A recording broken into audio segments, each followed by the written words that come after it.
Chapter 267. Dear, did you not sleep well last night? At noon, the reddish-brown-haired girl looked at the black-haired boy across the table and asked. Luoya, who was pinching his eyebrows, looked up and stared at Xia Luo's emerald eyes. After hesitating for a moment, he nodded slightly. Something like that. Last night, I had a nightmare.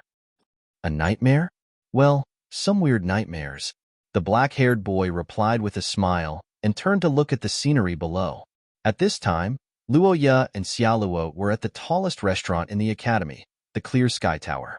It was located at the edge of the commercial street.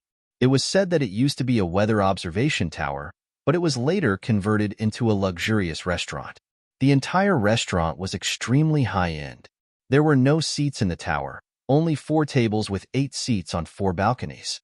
They only provided lunch and dinner, which meant that they could serve up to 16 people a day. Although they only served a small number of people, the revenue of the Clear Sky Tower could be ranked in the top 3 among the high-end restaurants in St. Freya Academy. From this, one could see how expensive it was. But correspondingly, this place also had its own unique selling points, such as the scenery overlooking the academy and the top chefs of the scholars' country. Unfortunately, if it was yesterday, Luoya would have enjoyed Xia Luo's kindness. But today, looking down at the campus at noon, Luoya had a strange feeling. He could not help but recall what it looked like at night. Last night's nightmare brought too many questions to Luoya. The empty academy in the dark, the creepy black-clothed clergy, the whispers in front of the bed, and the empty bed. Until he woke up, Luoya had no clue about all of this, especially after he found that he did not have the side effect of the frozen earth. He could not even determine the nature of this nightmare. Was it the guidance of the Black Rose Ring, or was it just a simple nightmare? If it was the so-called guidance, then what did it want Luoya to do? Was it looking for clues, or fighting those strange monsters? The academy below was bustling with people coming and going, but in his dream, it was deathly still. This strong contrast made Luoya feel a little absent-minded, but before he could recover, a pair of hands had already touched his cheeks. Darling, what's wrong with you? Huh? Luoya raised his eyes and discovered that Xia Luo had unknowingly walked in front of him. Her emerald eyes gazed at him with some worry. Sensing the girl's worry, Luoya hurriedly adjusted his state and opened his mouth to explain. I didn't sleep well last night, and the tutor's class in the morning was a little difficult. So that's how it is. Indeed, Teacher Chris's lessons are known for their difficulty. I can't help you in this regard. The reddish-brown-haired girl said as she sat on Luoya's lap and wrapped her arms around his neck. Luoya blushed when he felt the warmth and softness on his body, but he didn't resist. After all, this scene was nothing compared to last year when they shared a bed together. However, I might be able to help with nightmares. Nightmares? That's right. There's a lot of dream content in astrology and prophecy. This can be considered my field, the girl said as she blinked her eyes. Hearing this, Luoya came to a realization. The young lady observed the flickering eyes of the boy and suddenly reached out her hand to cover his eyes. Don't move. This is a curse to dispel nightmares. Is that so? The reddish-brown-haired girl said this lie with a serious expression. Luoya, who thought that this girl was a professional, closed his eyes in relief.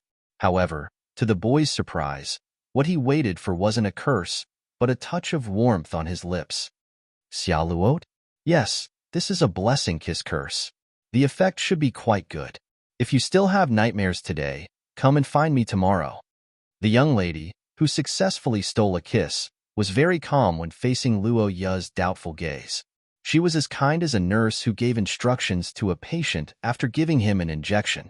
Luoya looked at such a girl, and the questioning words were stuck in his mouth. Could it really be a blessing? But there didn't seem to be any reaction from the curse just now. Could it be related to astrology? Wait a minute. By the way, Xia Luo, there's something I want to ask you. Is there a place similar to this in the astrology department's building? Similar to this? Yes, it's a place with a wide view overlooking the campus. It should be something like a rooftop. Chapter 268. Lillian Aikman's and Luoya's tutoring was, to a certain extent, a confidential matter. There were many reasons to keep it a secret. For example, the identity of the two of them. A princess of an empire giving tutoring to a noble was not right, and from the point of view of a ring-bearer, once it was made public, it would make Roja feel like he was under Lillian. After all, Luoya was going to form his own team. Now that his boss was Lillian's student, would the Blue Rose faction still be able to raise their heads in front of the Purple Rose's security department in the future?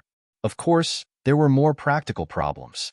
For example, Nua Iyer and Xia Luot would object. From Lillian's perspective, this matter violated Emperor Lucas's inexplicable order, so of course, it could not be made public.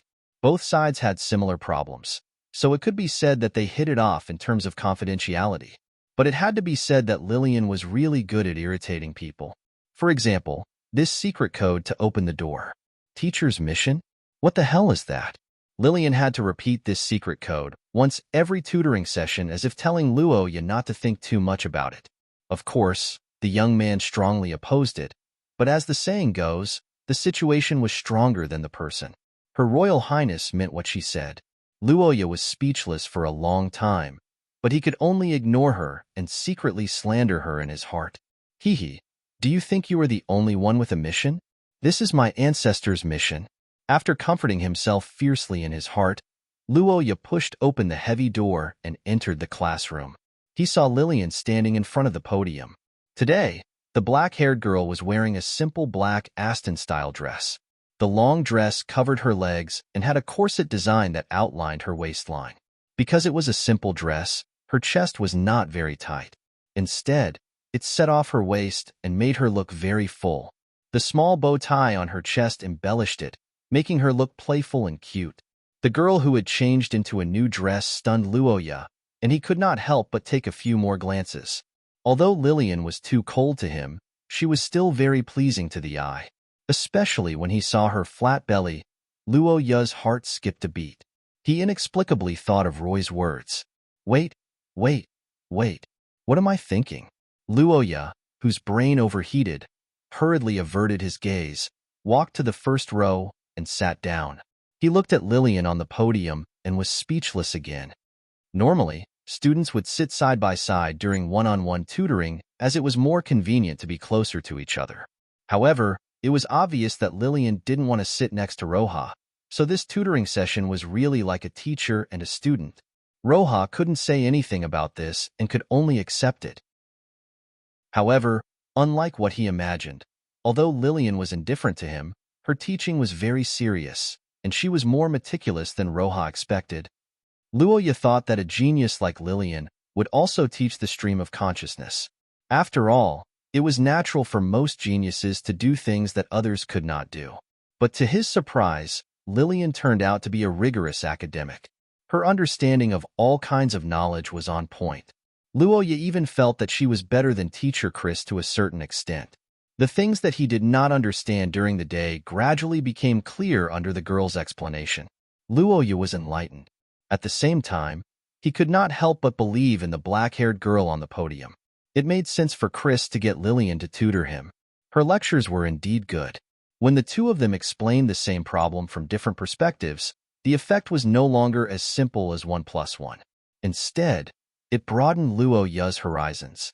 In this high-density, compressed, biscuit-like learning, Luoya's expression gradually became serious. Lillian, on the other hand, was still the same. Her face was as cold as ever. If Luoya were not sitting there, he would have thought that she was teaching the air. Wait, she doesn't really treat me like air, does she? Such doubts arose in Luoya's mind. But not long after, Lillian personally dispelled them. About an hour after the lecture was over, the black-haired girl looked at Luoya clearly for the first time. Is there anything else you don't understand? Ugh, probably not. Is that so? The black-haired girl nodded slightly after hearing Luoya's words. Just when Luoya thought the class was about to end, Lillian suddenly said, "Give it a try." Huh? What? Give it a try. Spell control line. The black-haired boy looked at the girl in front of him and blinked. For a moment, he was in a daze. Not only did she give an explanation, but she even included practice. That's a little responsible, but, recalling the practice during class, Luoya's face stiffened. No matter what, Lillian was a beautiful girl, and extraordinarily beautiful. Male genes would naturally resist showing weakness in front of such a girl. But after looking into the girl's calm eyes for a moment, Luoya sighed and obediently extended his hand. Chapter 269. At night, St. Freya Academy was bustling with activity. People came and went in the business district, and there was a lot of traffic in front of the high-class restaurants. The hormones of both men and women were secreting at an accelerated rate here. However, in the isolated classroom 14 of Zone 1, the atmosphere between a man and a woman was exceptionally stiff. Senior, what do you mean by that? Literally, it's impossible for you to pass this class. The black-haired girl looked at Luoya, who had an ugly expression, and added faintly, I don't know what you've experienced in the past, and I don't want to know, but as a result, your curse power usage habits have been fixed. If you want to control it carefully, you need to completely change your past pattern. This is equivalent to negating all your previous efforts. Lillian's words made Roja's eyes widen in shock. All his efforts in the past weren't as simple as that. Roja's method of using the curse power was practiced, and now it's impossible to do it again. Perhaps she noticed the teenager's thoughts. Lillian was silent for a moment before speaking again. Although you can't control it carefully, your curse power is exceptionally outstanding in terms of explosive power, and you can maintain a stable output at a high frequency. This situation is very rare. But if I can't pass the curse power control class, I can't pass the ring bearer's extraordinary class. Should I ask Chris to go easy on me because of this? But if that's the case, how am I supposed to behave in the classroom? Luoya's expression was heavy, and he was vexed, but he did not expect Lillian's voice to suddenly ring in his ears. It's not like there's no way. Senior? If you can't do something simple, you can learn something more difficult. Curse power control is actually a simplified version of curse power compression control. In terms of actual combat, only endurance is preserved, and the most difficult compression part is abandoned. But for you, this part might be easier. The black-haired girl said as she walked down the podium. The light emitted from her fingertips converged into a thin white line, and she waved her hand at the hemp rope in Luoya's palm. The hemp rope was instantly cut into two. It's useless if it's crude. The key is the technique. As Lillian spoke, she stretched out her hand to show Luoya the unscathed thin thread. Seeing this, the young man didn't have the time to think about the girl's dirty lines. Instead, he carefully observed the shining silver thread. Compressing it to the extreme will result in a qualitative change. If you can't control the quantity, this is the only way. You can't do it now, so... The black-haired girl looked down at the youth below her. Her voice was calm and cold as she spoke. Extra classes. The most unsatisfactory thing in life was to have more and more remedial classes. In the dark of the campus, Luoya sighed and walked out of the teaching building, following the crowd that was returning to the dormitory after self-study. It could be said that Lillian's lesson today had given Luoya a blow that was neither too big nor too small. Not only was Luoya unable to control his curse power, but more importantly, it was the impact that Lillian had on him. Regardless of whether it was her sharp observation of his curse power that allowed her to infer his experience, or her cutting of the hemp rope with a single thread, they all vividly displayed Lillian's intelligent mind and powerful strength. Although Luoya had long known that she was a genius, he still couldn't help but feel that there was a gap between them. However, he had to admit that Lillian's lessons were still beneficial to Luoya. The most important thing was that the girl was serious and responsible. This actually touched Luoya quite a bit. Before this, he had never thought that Lillian would actually take the initiative to give him extra classes. However, when he thought about the girl's attitude, Luoya was speechless, especially when Luoya thanked Lillian for teaching him at the end of the class. I've said it before. I'm just doing my duty. I don't need your thanks. I'm only giving you extra classes because your situation is too bad. The black-haired girl calmly turned around and left after saying that. Only Luoya, who was supposed to wait in the classroom for 10 minutes according to the arrangement, was left behind. He also didn't know what to do with himself. Just how much does this girl not want to have anything to do with me? Luoya, who was pondering over this question, sighed. He couldn't figure out where Lillian's resistance came from. However, no matter what, it was good to have a senior to guide him. Moreover, although Lillian didn't look at him during the lesson, he could still look at her. He had to admit that she was quite pleasing to the eye, especially her waist that contrasted against her chest. Chapter 270. Before midnight. In a restaurant far away from the central campus, Luo Ya's cheeks twitched slightly as he looked at the black-haired boy who was eating and drinking. Since coming to this world for more than 10 years, as a noble heir, Luo Ya had seen many young masters and young ladies, but there were not many who could eat in such a hurry. Looking at the boy who was choking on a chicken leg, Luo Ya even had the illusion that he was taking in a beggar. No, are you here to eat and drink? Chatting while eating? You're eating while I'm chatting? Picking up the glass and taking a sip of wine, Luo Ya looked at the helpless face of young Master Paul and couldn't help but think of the beauty and elegance of another member of the Arcaren family an hour ago. Although they were both Arcaren, the gap between them was really bigger than a human and a dog. Luo Ya sipped the wine and sighed in his heart, while on the other side, Paul was drinking like a whale. After a while, he put down the glass and gasped for breath, as if he had just come back to life. Brother Luo Ya, thank you for your hospitality. I'm a bit hungry, so my table manners are a bit ugly, sorry. No, so why don't you eat? Actually, I lost my money for food, and I've been hungry for 2 days. Why don't you lose yours too? Wait, no. Luo Ya looked at the boy who was scratching his face in embarrassment across the table and suddenly remembered something. He remembered that there was indeed such a plot in Eye of the Recorder. Paul, who had just entered the school, lost his money for food and was hungry for 2 days. He leaned against the wall and was about to faint, but he was found by Xia Luot, who was passing by. Xia Luot, who was stopped by the car, recognized Paul. The girl who was supposed to hate Paul sympathized with him and treated him to a meal. Because of this, Paul was deeply grateful, which foreshadowed the following plot. Originally, this incident was the first plot point of Paul and Xia Luot after their first encounter. Luo Ya should have interfered, but because there were too many things recently, Luo Ya forgot about it. But he didn't expect that Paul would come directly to him to eat. Eat. They could all be eaten. Realizing the significance of this meal, Luo Ya widened his eyes and felt better all of a sudden. He waved his hand and ordered several more dishes. He couldn't wait to feed Paul with a month's worth of food today. His eyes became friendlier than ever. It had to be said that this incident was of great significance to Luo Ya. Normally, in order to prevent Luo Ya from meeting Nua Iyer and Xia Luot every few days, Luo Ya would have to think hard about the plot and try not to let Paul meet Nua Iyer and Xia Luot every few days. However, it had to be said that doing so would take up a lot of Luo Ya's energy, and it would also show that Luo Ya did not trust the two girls, which made him a little uncomfortable. But now, things were different. Luo Ya was not moving, and Paul was fully automatic. There was no need to guard against them. If they had a problem, they would come straight to them. They might even avoid contact with the two girls in the future for the sake of friendship.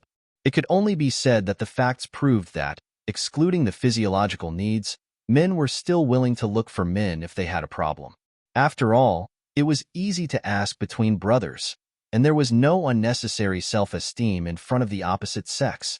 In order to express his gratitude to Paul, and at the same time to encourage the teenager to look for him if he had a problem in the future, Luo Ya specially opened a bottle of 30-year-old wine in the cellar. After all, this was a facility of the school, and 30-year-old wine was already the limit. If it was in Akot Hill, he would even be willing to open a 100-year-old Luo Ya. In the face of such a generous good brother, Paul was very touched. In fact, he didn't really meet Luo Ya many times, but every time they met, it was at a critical moment, and he gave him a lot of help. Whether it was taking him to school or supporting him in front of the seniors, Luo Ya never asked for any reward from Paul. He didn't even need his gratitude. Now that he came to freeload, Luo Ya not only didn't dislike him, but was also very enthusiastic. This made Paul feel emotional for a while, but at the same time, he couldn't say his other purpose. "And? What's wrong? Is there anything you want to say?" After drinking a glass of wine, Luo Ya, who sensed that Paul seemed to have something on his mind, blinked and asked. Upon hearing his words, the teenager hesitated. After a long time, he finally mustered the courage to ask Luoya, "Big brother Luoya, I can join your faction?" The sudden request stunned Luoya and also made the atmosphere in the restaurant tense all of a sudden. Luoya put down the glass of wine and looked carefully at the teenager opposite him. For a moment, he couldn't give an answer because one thing was inevitable when talking about Paul, and that was Paul's elder sister, Lillian Aikman. Normally speaking, as someone of the same race, Paul would naturally join Lillian's Purple Rose. But the farce played by the seniors of the Austin Empire when he entered the school seemed to have changed his mind. At that time, many of the people who shouted along with them were students of the Austin Empire, so I feel that joining them is a little, haha. As Paul spoke, an ugly smile gradually appeared on his face. In the end, he couldn't continue and could only laugh. Upon looking at this young man, Luoya knitted his brows and felt that something in his heart was touched. Indeed, as an illegitimate child, Paul's living environment was much worse than Luoya's. Although the Akate family had certain things that other ancient families couldn't compare to and couldn't bear, at least on the surface, Luoya had always been treated well. The Saint Maester Empire was prosperous and stable, and the Akate family's military strength was unrivaled. Due to a certain Huang Shu who had a good relationship with the queen, their territory was vast, and as long as they didn't court death, they wouldn't die. Not only that, but they also had a high status wherever they went. But Paul was different. Although he had reached the standard of a prince, he didn't have the right to inherit the throne. Not only that, but he was also criticized because of his illegitimate identity. His two elder brothers couldn't wait for him to die immediately. As for his elder sister, he didn't know if it was because of Luoya, but he felt that compared to the game, Lillian's attention wasn't on Paul. "Aren't you obsessed with your younger brother? Why don't you want him?" Chapter 271. In the bedroom, Luoya put his cane aside, sat on a chair, and sighed as he looked at the night outside the window. Although he agreed to Paul's request at the dinner table, Luoya still felt a little guilty when he thought about facing Lillian, who was tutoring him. Isn't it a dead end to snatch a younger brother who has a brother complex? What should I use to compensate her? Luoya scratched his head helplessly. He could only put these thoughts behind him and go to the bathroom to wash up. Soaking in the warm bathtub, Luoya stroked the pale blue ring on his hand. His mind was in a mess. Although he refuted Paul's words before, what Luoya said at the dinner table was also his true thoughts. As a preceptor, he enjoyed the convenience brought by this position and received the admiration of the students. Naturally, he had to pay a price. At least, when he discovered a possible crisis on campus, he should take the initiative to investigate the situation instead of shrinking back. The sense of responsibility in his heart overcame his fear, making Luoya's will firm. He got up and dried his slender body, walked to the bed with a bath towel, took off the blue rose, silently put on the black rose ring, and then lay on the bed and closed his eyes. When he opened his eyes again, Luoya was already in darkness. He poured the power of the curse into his eyes. What he saw was not the gloomy sky from yesterday, but a somewhat unfamiliar ceiling. He got up and scanned the surrounding environment. A soft red carpet, tables and chairs made of warm wood, a podium with some teaching materials, an extinguished incense burner, and a chandelier that was used to enhance the light source. But now it was completely dark. This was everything in the vicinity. It was a small classroom. Luoya, who found no enemies, breathed a sigh of relief. He raised his hand and looked at the ring in his hand. He was basically sure that this dream was related to the Black Rose ring. In order to rule out all options, Luoya went to bed naked. He had nothing on him except for the Black Rose ring. Fortunately, after entering this dream, his clothes were still his usual clothes, and there was no midnight running scene. The black-haired boy stood up and cast a lightness spell. He then adjusted his breathing and walked towards the door of the classroom. The doors of St. Freya Academy's classrooms were thick and heavy, but they were all high-end goods, so the sound of the door opening was very soft. After carefully listening to the movements in the corridor, Luoya gently pushed the door open. He looked left and right in the dim corridor, then went to the window to confirm the floor. When he found that he was on the second floor, he thought for a moment and resisted the eerie feeling in the building and did not directly jump down from the window. Cautiously going down to the first floor, Luoya glanced at the open door of the teaching building. The night wind blew into the building, and the gorgeous chandelier on the ceiling swayed and produced a tinkling sound. The black-haired youngster looked at the dark corner outside the guardhouse and suddenly froze. The next moment, his pupils suddenly shrank. Someone was there. Luoya stared at the shadows where the lights in the guardhouse could not reach. Although it was extremely dark, Luoya could see something moving in the shadows. It was the black-armored soldier from yesterday. The youngster retracted his head and leaned against the wall to adjust his breathing. He analyzed the current situation in his mind. It was obvious that Roha couldn't fight in close quarters with his opponent while he was unarmed. The only thing he could do was to attack with all his strength. Yesterday, Luoya froze the black-clothed clergy into an ice sculpture. Based on what he saw later, these black-armored soldiers should be the clergy's subordinates. In theory, they should be easier to deal with. After sorting out his thoughts, Luoya dispelled his fear. After counting down from 3, he rushed out of the staircase and raised his hand to release a ray of cold air. Frozen earth. From rushing out to releasing the skill, Luoya's movements were as smooth as flowing water. This sudden attack was obviously not within the enemy's expectations. The black-armored soldier was frozen before he could even draw his sword. Seeing this result, Luoya was completely relieved. At the same time, he rushed to the enemy's side. After snatching the enemy's sword, he removed the cold air and stabbed the gap in the armor. At the same time, he let the cold air rush into the enemy's body. After confirming that the enemy was completely unresponsive, Luoya looked around and dragged the soldier's corpse into a nearby classroom. After seeing the black-clothed clergy's glory last night, Luoya was somewhat uncertain about the nature of these damned things. When he discovered that there was an enemy that was alone, Luoya decisively pulled one of them to study. At least, he wanted to know what his enemy was. Know yourself and know your enemy, and you will be victorious in 100 battles. This was the crystallization of the wisdom of the ancient people in his previous world, and reality proved that Luoya's decision was correct. This guy has 2 hearts? No, this is... Inside the classroom, Luoya held a ruler and picked up 2 connected pieces of flesh stained with black blood. Looking at the green-skinned monster on the ground, he felt a chill down his spine. Reality proved that it was right to be cautious when facing an unfamiliar enemy. Since thawing until now, Luoya had spent more than an hour dissecting the monster.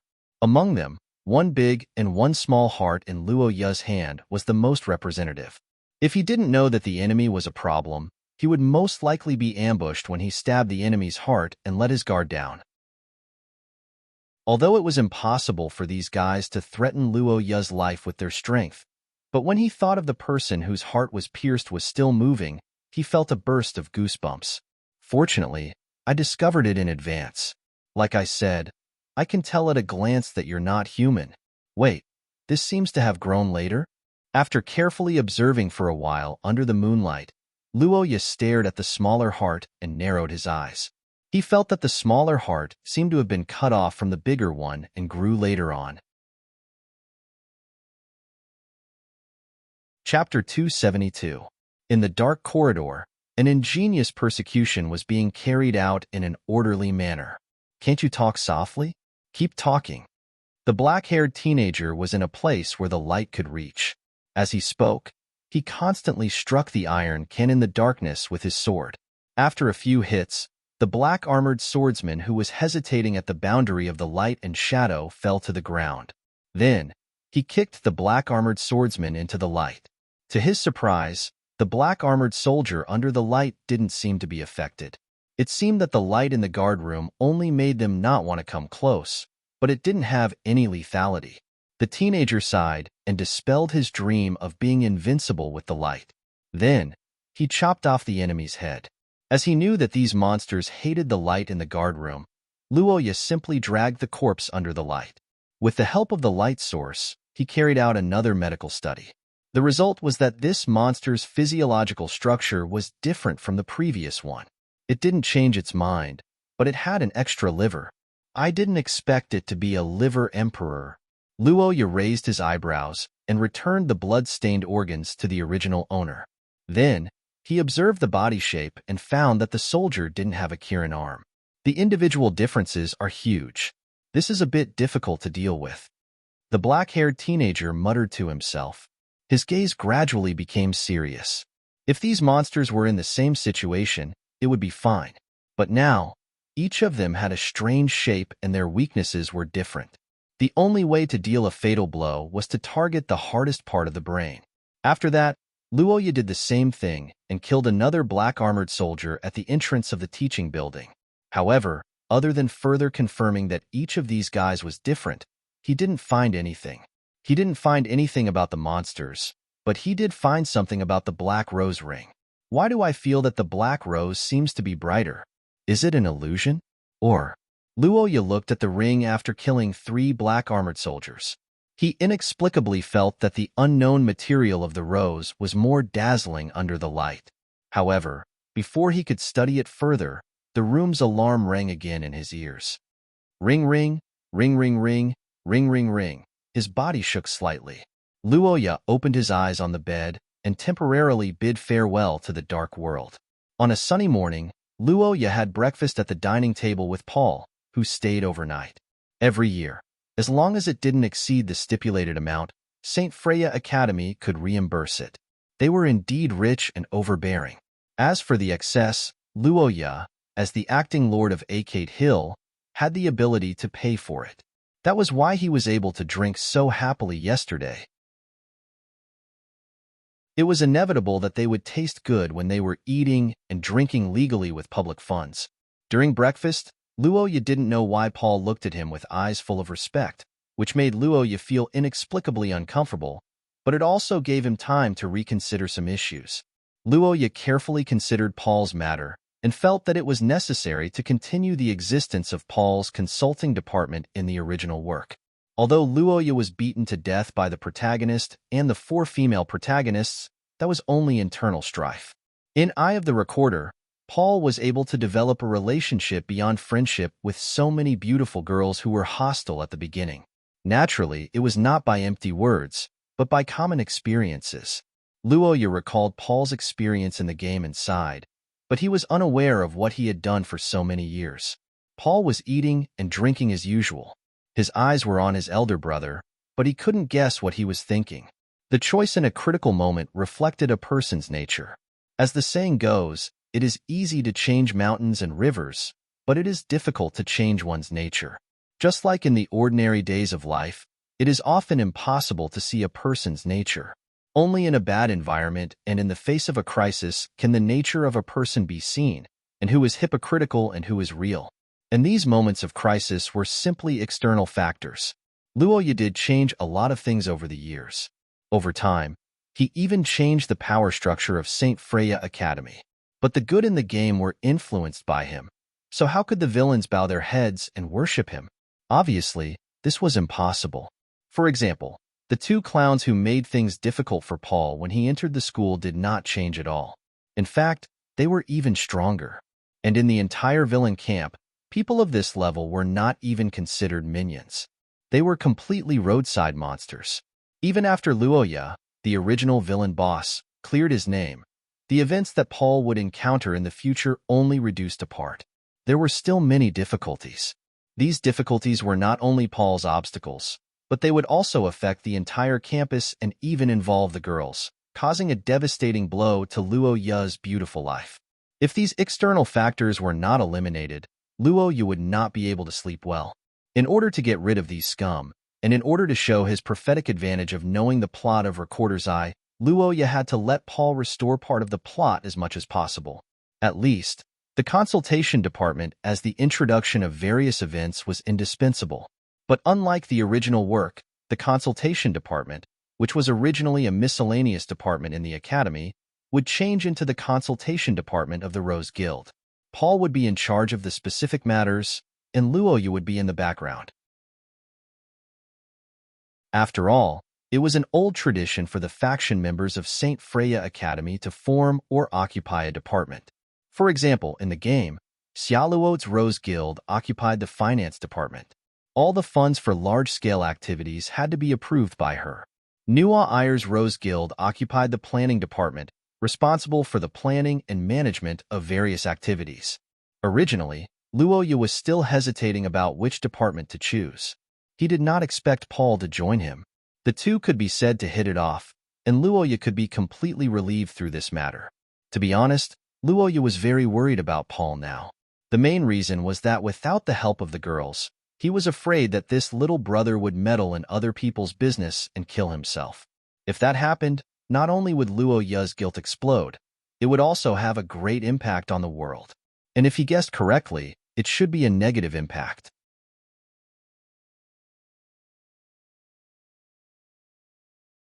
Chapter 273. Luoya actually didn't know how many people there were in the Creation School, a special branch of the summoning school. It was better to say that he was busy day and night, and even late at night, so he didn't pay attention to it. But he didn't pay attention to it, but others did. For example, Lillian, as a third-year student, she was very clear about the situation in the Creation School. Today was the first class, but it was basically impossible to avoid Luoya in the future combat practice, so the girl was somewhat resistant to this course. After entering the summoning school classroom, the black-haired girl went directly to the seat reserved in advance by the Purple Rose school members. More than a dozen Austin nobles surrounded Lillian, so Luoya naturally couldn't get close. And considering the girl's attitude, he would just be asking for trouble if he went over. But what Luoya didn't expect was that he was also surrounded. As a first-year student who got the first place in the history of the entrance ceremony, Luoya was a student of the Creation School. Therefore, this place became a gathering place for people with Luoya as their goal. Sitting in the center of the last row, before he had time to react, there was already a lot of singing and dancing around him. "Nice to meet you, Luoya. I am Luoya. Do you have time for lunch later? After becoming a ring bearer, you need people, right? I can help you." Thank you, but sorry, I don't have such plans for the time being." Surrounded by a group of girls, the black-haired boy showed an elegant aristocratic smile on his face, constantly declining the kindness of the nearby girls. On the surface, he was at ease, but in fact, he was exhausted. Since a few years ago, Luoya almost didn't deal with girls at aristocratic banquets. The main reason was that Nuwa Ayer and Ai Lizzie were at the banquets held by the theocracy. The two of them fought fiercely, and other people couldn't get involved at all. In Rose, Xiaoluo's family was the dominant one, so it was really a long time ago that he was surrounded by so many girls. Luoya couldn't cope with the excessive number of questions and invitations, which made him understand the importance of faction members for the first time. Sometimes, ring-bearers really needed protection. For example, Lillian could attend classes or do her own things under the protection of her faction members. Meanwhile, Luoya, who was all alone, could only personally deal with these suitors. And it wasn't just ordinary pursuers. There were people with bad intentions, scum girls who wanted to take advantage of him, and green tea girls who liked to seduce men to prove their charm. There were all kinds of people mixed in, making it hard to distinguish between good and bad. After such a torment, Luoya could be said to be physically and mentally exhausted by the time class was over. He was only saved when Nuwa Ayer came to find him. Miss Angel's pupils shrank when she saw the group of girls surrounding Luoya. The theocracy nobles around her were very self-aware. They didn't need to be ordered to directly swarm forward and use their bodies to block the crowd for Luoya. "I say, it's about time for Blue Rose's faction to recruit people. If this goes on, you won't be able to attend classes." "Indeed. My apologies, Nuwa Ayer. You've been a great help." The blonde princess glanced at the dissatisfied vixens and nodded slightly, not taking them seriously at all. As a matter of fact, this motley crew wasn't the reason why she came here. She was only here to see how Luoya was getting along with the other rows. The nearby students came and went. Soon, the black-haired girl walked out of the classroom accompanied by the crowd. Nuwa Ayer and the others naturally attracted Lillian's attention.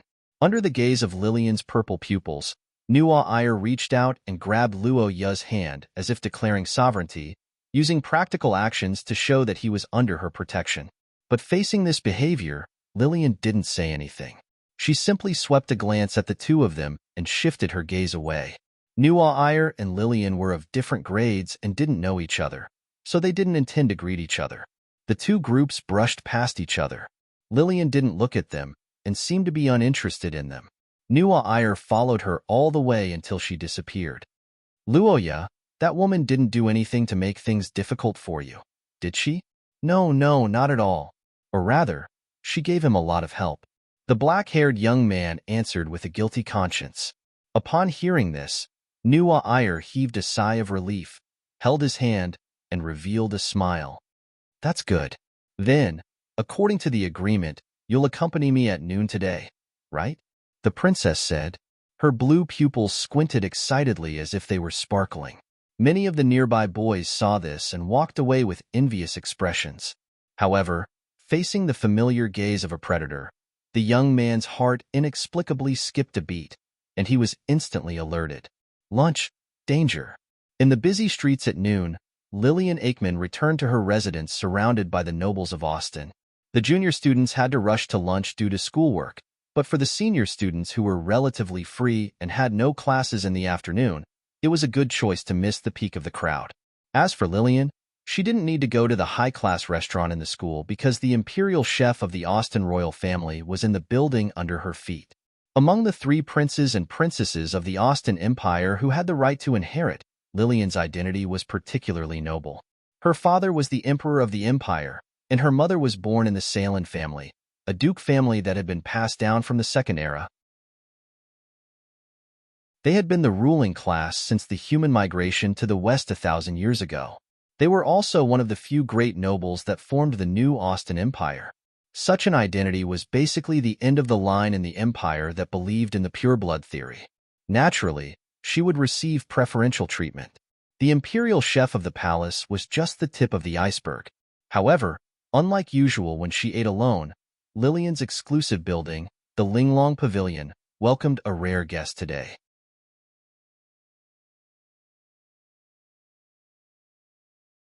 Chapter 274. The moment Paul voiced his decision, he clearly felt Lillian's gaze tighten.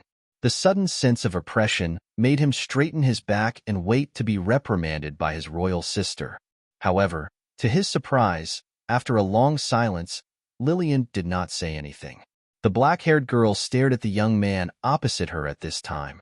In fact, her heart was far from being as calm as she appeared on the surface. As a royal princess, Lillian, who was born in the palace, had never experienced much familial affection since she was a child, and she had never had the experience of getting along with relatives younger than her. In her impression, this was the first time a creature like her younger brother had appeared. She should have taken care of him as an elder, but she did not expect Paul to block this path from the very first step. It was fine not to join the Purple Roses faction. It was a wise choice to do so.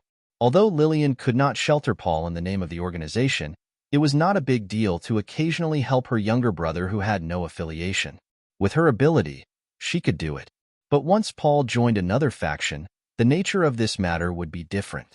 It was equivalent to Paul taking the initiative to give up Lillian's care and follow an outsider. This matter could cause serious consequences. No matter what, Paul's surname was Aikman. As a member of the royal family, even if he did not have the right to inherit, it was unacceptable for many people in the Austin Empire to submit to an outsider. Not to mention, Luoya was a noble of the theocracy. That person should have considered this matter. Even so, why did he still take Paul in? Is this your choice? Royal sister? I mean, did you take the initiative to ask for this? Yes. I took the initiative to look for Big Brother Luoya yesterday. We haven't seen each other since that incident at the beginning of the semester. I didn't expect him to really agree to take me in. Looking at the touched smile on Paul's face, Lillian frowned slightly. She could not understand Luoya's behavior more and more. But the girl hesitated for a moment and did not say anything because she knew that she could not change Paul's decision now. If you've really decided to do this, it means that you're ready. Let's not talk about unaffiliated free people for the time being. Among other people's factions, even my security department can't provide you with any help. If this is a trap, you'll have to fight alone, and you'll definitely arouse the strong disgust of some of the nobles in the country. Father might have some ideas, and your environment might be even worse. The black-haired girl calmly talked about the difficulties that Paul might encounter in the future. Hearing this, Paul's face stiffened for a moment. He recalled what Luoya said when she showed him the cyan ring last night. After a moment of silence, he nodded. I believe in Big Brother Luoya. Compared to the goodwill of those fake nobles, I want friends who treat me with sincerity. His Majesty may hate me because of this, but I'm just an illegitimate child who doesn't have the right to inherit. I'm not interested in the throne either. Compared to that, I want a beautiful school life and work hard to become stronger to get closer to the goal in my heart. Paul clenched his fists as the image of the black-haired, golden-eyed young man emerged in his mind. Looking at him, Lillian couldn't help but widen her eyes slightly. Is that so? Lillian let out an undetectable sigh. She gazed at the young man and was filled with emotions. She also confirmed the fact that Paul was an anomaly in the cold-blooded Ackman family. Unlike his elder brothers who were passionate about pursuing power and status, even though Paul came from a humble background, he gave Lillian the feeling that he was living seriously. That was a more positive, free-flowing youth and the pursuit of truth. It was a pure feeling without the smoke of conspiracy and the stench of rotten interests. It was also a way of life that Lillian envied. But it was a pity that Paul didn't choose to get close to Lillian. Otherwise, the girl felt that they might have been able to maintain a good relationship. Since you've made up your mind, I won't keep you any longer. But after all, we're relatives who have origin-substance resonance. If there's any critical situation, as a last resort, you can still look for me. Origin-substance resonance? I understand. Thank you for your kindness, royal sister. Although Paul was puzzled by the so-called origin-substance resonance, he still understood what Lillian was trying to say. The young man who received the promise hurriedly thanked her. The black-haired girl glanced at Paul and didn't find it strange. After all, Paul had just reached source rank level 5 not long ago. It hadn't been long since he obtained the origin substance, so it was normal that he didn't understand origin substance resonance. After thanking her, Paul, who had finished explaining everything, felt much more relaxed. After finishing his dessert, he bid farewell and left. Walking out of the exquisite and elegant Linglong Pavilion, the young man was filled with emotions. Although royal sister Lillian doesn't like to talk and doesn't have much of an expression, she seems to be a good person. If only she could have a better relationship with Big Brother Luoya. Paul sighed at the huge difference between the two of them. At the same time, a question arose in his mind. What exactly is origin substance resonance? There should be a feeling of resonance no matter how you think about it. My origin substance is fine every day. When did it ever resonate? Paul frowned in confusion. After thinking for a while, he realized that he had touched on a blind spot in his knowledge. He could only shake his head helplessly and throw this matter to the back of his mind. Forget it. When I have time, I'll ask Big Brother Luoya. The young man thought so and left the Black Rose faction's encampment. Luoya had many purposes for entering St. Freya Academy. Learning knowledge, improving himself, making friends, and obtaining academic qualifications. On the surface, he was working hard in every aspect. As for the secret goals, there were even more, such as finding clues about Scholar, the series of events that Paul had caused, and Roy's mission that was basically impossible to complete.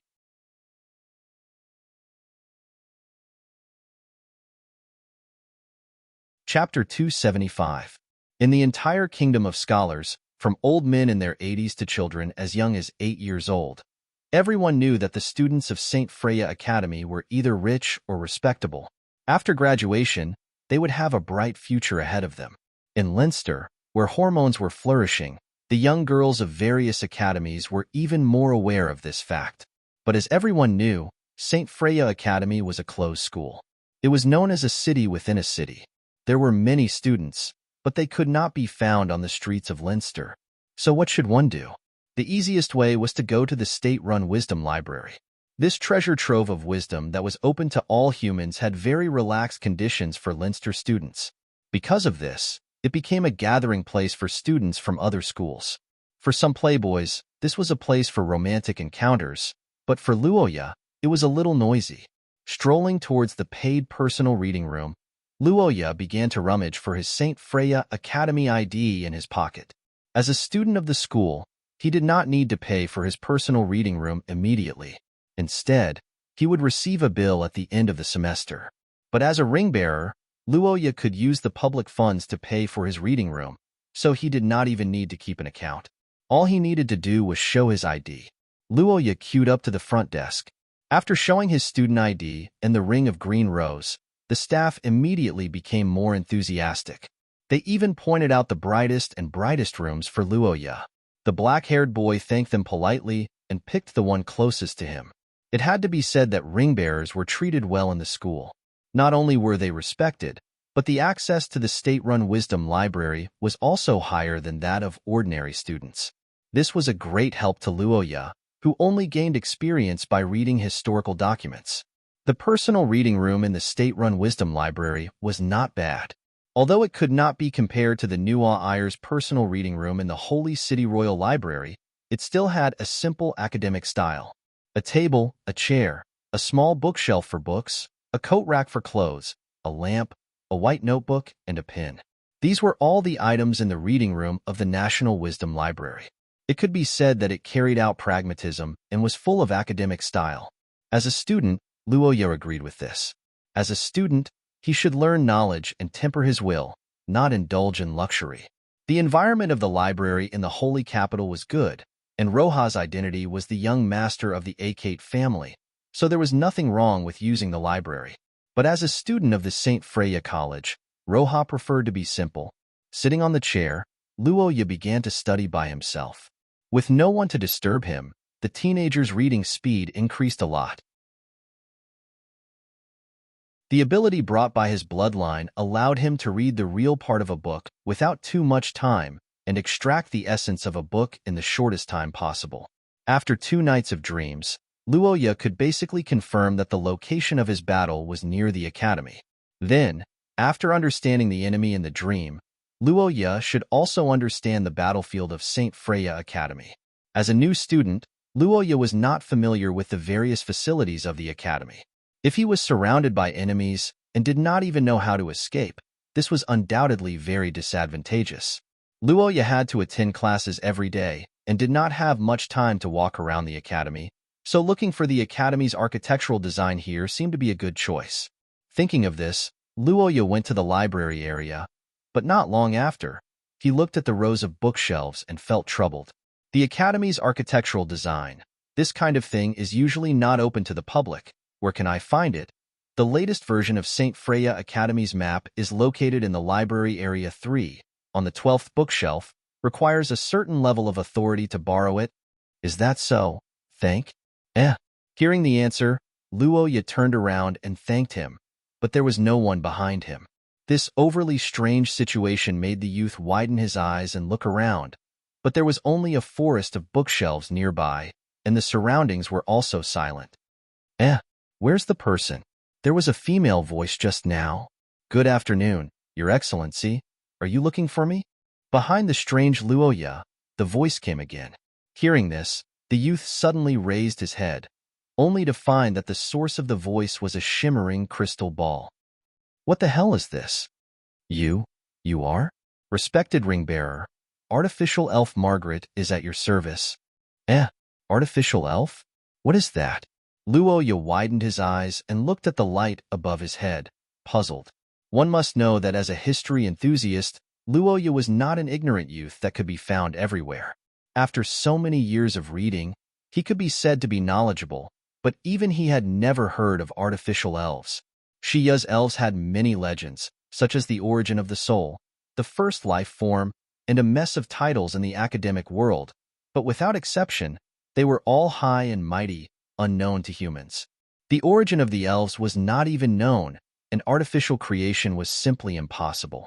Besides, even if it was really created, it would be a big news that would shock the entire human world. How could Luoya not know? Moreover, he had never seen such a thing appear in Recorder's Eye. It's impossible to artificially create elves, at least not now. What exactly are you? The overly unexpected situation made Luoya vigilant, narrowing his eyes and staring at the crystal ball above him as he questioned. Margaret was silent. The crystal ball shone, and the surroundings were silent. Under Luo Ya's sharp gaze, after a long time, the artificial elf finally gave another explanation. Sorry, your authority has not reached the level of unlocking. Please understand.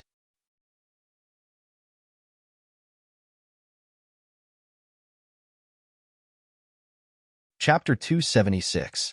In the evening, the black-haired young man walked out of the library, rubbing his glabella and heading toward the teaching area. There were many blueprints of the state-run wisdom library, but they were all very professional designs. As a non-professional, Luo Ya felt deeply exhausted after studying them for an hour. But fortunately, his hard work paid off. After this inspection, Luo Ya figured out the structure of many buildings on campus. In the future, he didn't have to worry about running around like a headless fly in the dream world anymore. And after completing a part of the mission, it was time for him to face his strict teacher again. As usual, Luo Ya walked carefully in the cloak and gave the same command that left him speechless.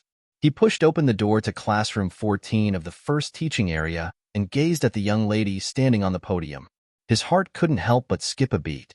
She's wearing a purple dress today. At this thought, Luo Ya gazed at the young lady in the classic purple dress. His eyes couldn't help but follow the beautiful curves of Lillian's body. Today, the young lady was still dressed conservatively without revealing her lower body. Compared to before, her waist and chest remained the same, but more of her shoulders were exposed. Around her fair, slender neck was a small bow knot tied with a purple ribbon, making her appear elegant and quiet. Gotta say, purple really suited Lillian. On one hand, it matched the young lady's pupils, and on the other hand, it matched her temperament. Mysterious, intelligent, and an ice-cold beauty whose thoughts couldn't be guessed. This was the impression that Lillian gave to him.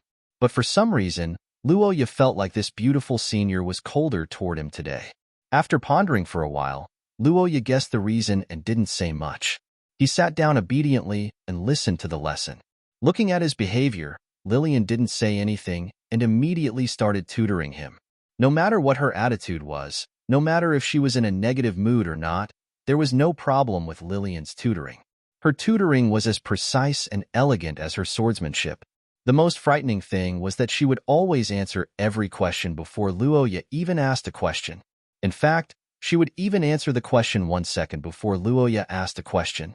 This made Luo Ya suspect that she had some sort of mind-reading ability. But it turned out that Luo Ya was overthinking things because Lillian's explanations were comprehensive. She wouldn't stop just because Luo Ya had mastered the part. The young man was helpless about this. But in the process of one-on-one tutoring, Luo Ya didn't dare to slack off in front of his senior no matter what. At the end of the day, this tutoring class was a free meal, and he had even used Chris's favor. If he didn't take it seriously, it would be impolite. Luo Ya was conscientious and meticulous in class. Perhaps Lillian was satisfied with his attitude, so halfway through the class, the two of them started practicing combat. Luo Ya couldn't learn how to control spell power, but it was different for spell power compression. It was first born out of the energy school and mainly pursued the use of spell power. As for putting it into practice, it was fencing. Of course, this fencing wasn't really fencing. Both sides weren't using real swords. Instead, they were using spell power compressed by their own spell power. To put it bluntly, it was Luo Ya's hemp rope. The rules of the competition were simple. Both sides slashed at each other, and whichever side's sword broke would be the loser. Then, a scene similar to the first lesson would take place. Crack! With a soft sound, Luo Ya's hemp rope was cut in half in the collision. The young man looked at the broken spell power in his hand and sighed before reforming it. Meanwhile, Lillian guided him calmly from the side. Didn't I say it before? It's useless to be rough. You need to improve your technique. You don't need to compress it after it's big. Instead, you need to change it from the start. What you're releasing now is like water. You need to make it thicker from the start. Only then will you succeed. Perhaps because Luo Ya's mistake was too obvious, Lillian gave a rare long speech. However, the black-haired young man wasn't enlightened at all. Instead, he had a strange expression on his face, especially when he saw the two of them in their current positions. Spell power fencing was basically done with one's hands. It felt a bit like fighting with chopsticks. That was why Lillian walked down from the podium and stood in front of Luoya. Now, the young man's face was facing Lillian's slender belly. Luoya's spell started shaking around in the young man's head again, causing his face to turn redder and redder. For some reason, he felt a strange itch in his heart. For a moment, he didn't know whether to look up or down. "What are you waiting for? Start over." An indifferent and cold voice sounded in the young man's ears, causing the feverish Luoya to come back to his senses. The young man looked up at Lillian and realized that his senior sister was waiting for him with a glow in her hand. "No, I have to get my mindset right. What does her belly have to do with me?" Clenching his teeth, Luoya began practicing again. With Lillian's guidance, Luoya's stick finally improved. After more than 10 times, Luoya finally withstood a blow. Looking at the red stick that withstood the blow, Luoya instantly became spirited. "Senior sister, mine." Crack. But unfortunately, before Luoya could raise his head to express his joy, Lillian swept her sword across and broke his waist. Luoya's smile froze on his face, and he couldn't continue his sentence. After blinking his eyes, he could only lower his head silently and continue gathering spell power. But perhaps Lillian realized that she had conveniently dampened Luoya's enthusiasm. After a slight pause, she stopped her movements, pondered for a moment, and said, "Just like that, just like before. Continue."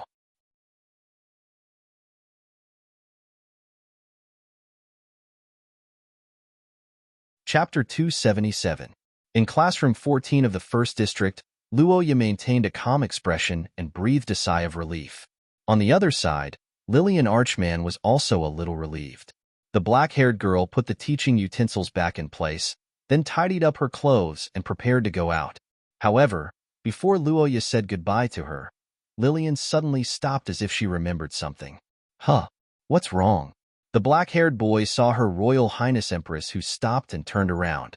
He was worried again, fearing that the girl with great power would go back on her words. However, what he didn't expect was that Lillian didn't come to take back her decision about Paul. Instead, she came to deliver something. "This is for you." "Hey?" The black-haired girl walked quickly to Luoya. Suddenly, she took something out of her pocket and put it on the table. Luoya looked at the table strangely. The next moment, his eyes widened and he fell into a daze. Under the illumination of the light, a pink, furry, and cute rabbit plushie was lying quietly on the table. Its eyes were made of small rubies, its body was made of high-quality fabric, and its ears were stuffed with something that made them look plump and elastic. "Senior, this is Curse Vessel Communicator. I'll lend it to you temporarily." "Hey!" The black-haired girl looked at Luoya's eyes and explained in a flat tone, "It's suspicious if you go out at night. I will tell you through this during the tutoring time in the future. You should know how to use it, right?" "Ugh, I know, but—" The black-haired boy picked up the rabbit doll on the table sluggishly. His head had not recovered until now. Curse Vessel Communicator was a common means of communication within St. Freya Academy. It was sold in pairs. Generally speaking, as long as both parties with the communicator were near the central campus, then the words written by one party using the paper in the communicator would also appear on the paper of the other party. This small curse vessel, which was convenient to use in a certain area, was very popular in the academy. Luoya naturally heard about it. It was not surprising that Lillian used this to contact him, but why this shape? A pink fluffy doll was nothing for ordinary girls. But Lillian, is this your inner style? Luoya looked up at the cold beauty in front of him, then looked down at the communicator with the girlish heart. His cheeks twitched for a moment. Lillian seemed to find something wrong with Luoya, and her voice suddenly became indifferent. "Is there a problem?" The cold whisper came into his ears. Luoya couldn't help but shiver. He knew that his performance was too obvious and irritating Lillian. At the critical moment, the boy picked up the rabbit doll on the table. When he looked up again, his eyes were shining. When he raised his head again, what a beautiful communicator. This logo is the coffee shop opened by the reclusive curse object master on the commercial street. In other words, This is the super rare limited edition doll curse vessel that can only be obtained by the first guest who enters the door on the day the curse vessel is completed every year. It's amazing. Senior, how did you get it? Luoya recalled the girl's anecdote that Xiaoluo popularized. He rubbed the fluffy doll and asked with a smile. Hearing Luoya's words, Lillian blinked with some surprise. She didn't expect the boy to know so much. The atmosphere around her relaxed a lot, and the girl thought for a while and replied, "It's not difficult. As long as you figure out the date of her purchase in advance, then observe her daily free time and do some calculations, you can roughly lock the time range of the curse vessel's completion within a few days." You actually calculated to this extent for this thing? How much do you like it? Luoya complained wildly in his heart, and the smile on his face couldn't be maintained. He pinched the rabbit's elastic fluffy ears in his hand and hurriedly thanked her. "It's really beautiful. Thank you, Senior Lillian. I will keep it carefully." "Is it? That's good," the black-haired girl said calmly, then turned and left the classroom. Luoya looked at the closed door for a long time. Then he looked at the fluffy doll in his hand. Suddenly, he felt that he understood Lillian better. The thing she likes is actually so girly. This is not even the content in the game. But thinking about it, Lillian's dressing actually has some girly elements. But she is too cold, so it can't be shown at all. Why do I feel that she's quite cute? Thinking of Lillian calmly using the rabbit doll communicator, Luoya felt that the picture was inexplicably cute.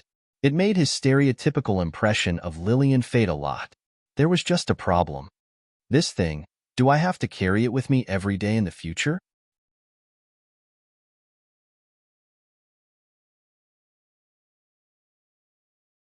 Chapter 278. A month later. In the bedroom of Tsang Hall, the black-haired boy on the bed opened his eyes with the sound of the alarm clock. It had been a month since the beginning of spring. The weather gradually warmed up, and the quilt on Luoya's bed became thinner. Amidst the ringing noise, the boy reached out and gently waved his hand, and the noisy alarm clock was turned off.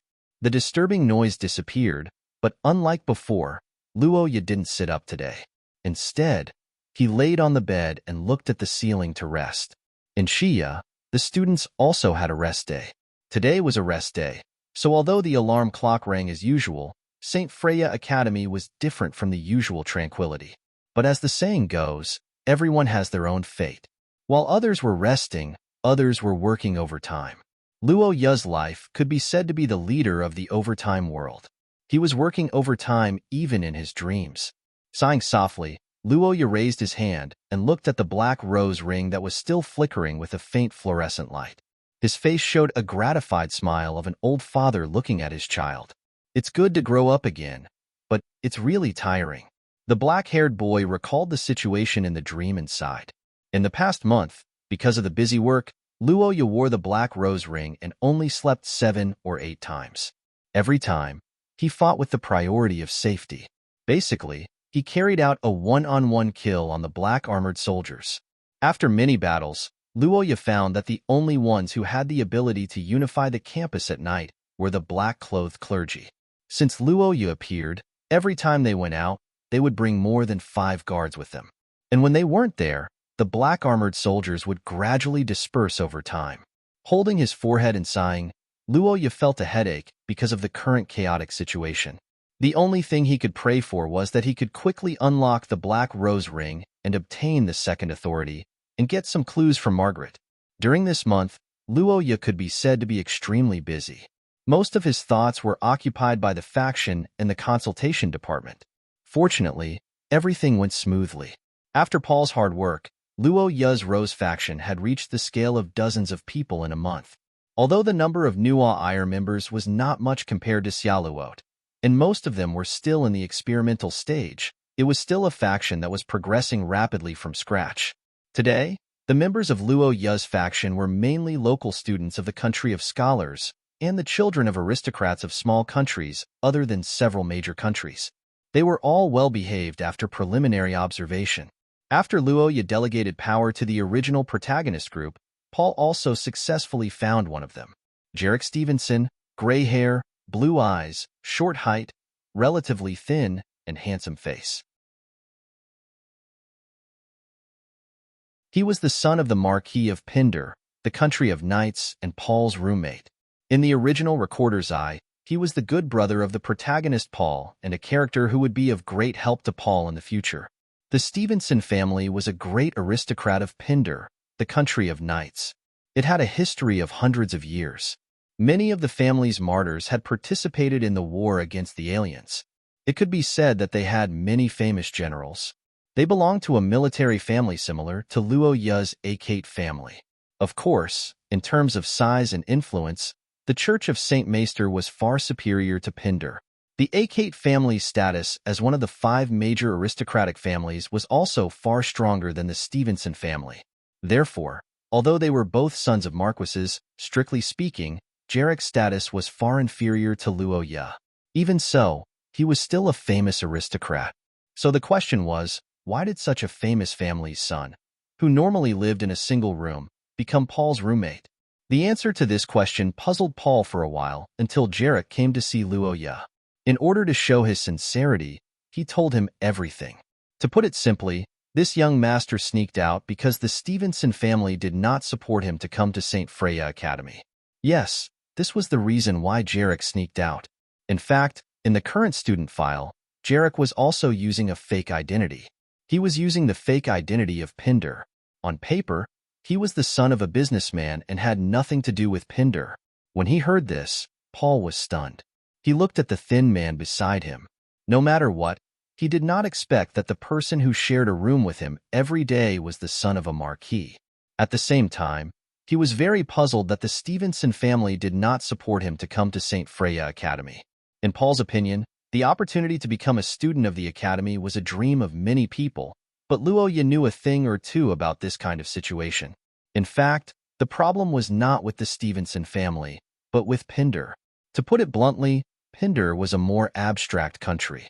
A considerable number of their traditional aristocrats had the following thoughts. What? Curses? That's something only girls use. Real men should just go up and chop them. It's normal to chop them to death. If you can't chop them to death, it's because you're too weak. Oh, you can learn how to illuminate. That's right, this was the brain and muscle of Pindar, the country of knights. It was also the reason why Pindar, a big country, had the lowest percentage of students in St. Freya Academy. As a traditional family of knights, the Stevenson family was even more obsessed with the idea of breaking through everything with one force. Therefore, even if Jarrick's talent in physical arts and swordsmanship was far less than his talent in spellcasting, the Stevenson family still wanted him to go to St. Freen Academy in Pindar, which was the most famous gathering place of Shia. Jarrick's situation was not an exception. In fact, there were many people like him in Pindar. Most of them listened to the arrangements of their families, but a small number of them did not want to waste their talent and would find ways to change their identity and go to St. Freya Academy to study. The so-called industrial chain was created to meet this demand. As for young Master Jarrick's situation, it was actually because he did not bring enough money when he ran out. After a lot of trouble, he did not have much spare money when he arrived in the country of scholars, so he could only live in the cheapest 2-person dormitory. After listening to the gray-haired youth's narration, Paul completely understood the situation of his roommate. He lamented that the Marquis had condescended to his status. Luo Ya and Jarrick's eyebrows twitched at the same time. Have you forgotten that you're a prince? Luo Ya thought so in his heart, but he did not refute it. Instead, he carefully thought about the situation of Jarrick, the new member. He, who knew part of the plot of Recorder's Eye, actually knew that the reason why the Marquis' son from Pindar came to study here was actually only half of the story. If he remembered correctly, the biggest reason why he chose St. Freya Academy instead of St. Freya Academy was to avoid his fiancée, a daughter of the Duke of Pindar named Brittany. Unfortunately, his plan was destined to end in failure because Brittany was also a member of the protagonist group. If Luo Ya guessed correctly, she should already be on her way here. Brittany's arrival would cause a commotion, but in the end, she would choose to stay in St. Freya Academy and join the consultation department. In other words, Luo Ya basically obtained 2 capable people at once, and both of them were the sons of powerful nobles in Pindar, the country of knights. After confirming that the faction cadres had a living allowance and lived in Song Hall for free, Jarrick officially applied to join. After Luoya approved, in order to frustrate his arrogance, he had a battle with him in the arena.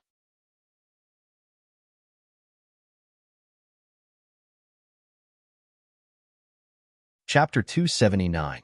It was a blood-red letter. If it was in his previous life, Luoya might not be surprised. After all, many love letters on Valentine's Day were of this color, which represented sincerity. But in Shiya, this color represented an ominous one. After all, people in modern society were used to peace and rarely saw blood, so they were not very sensitive to this color.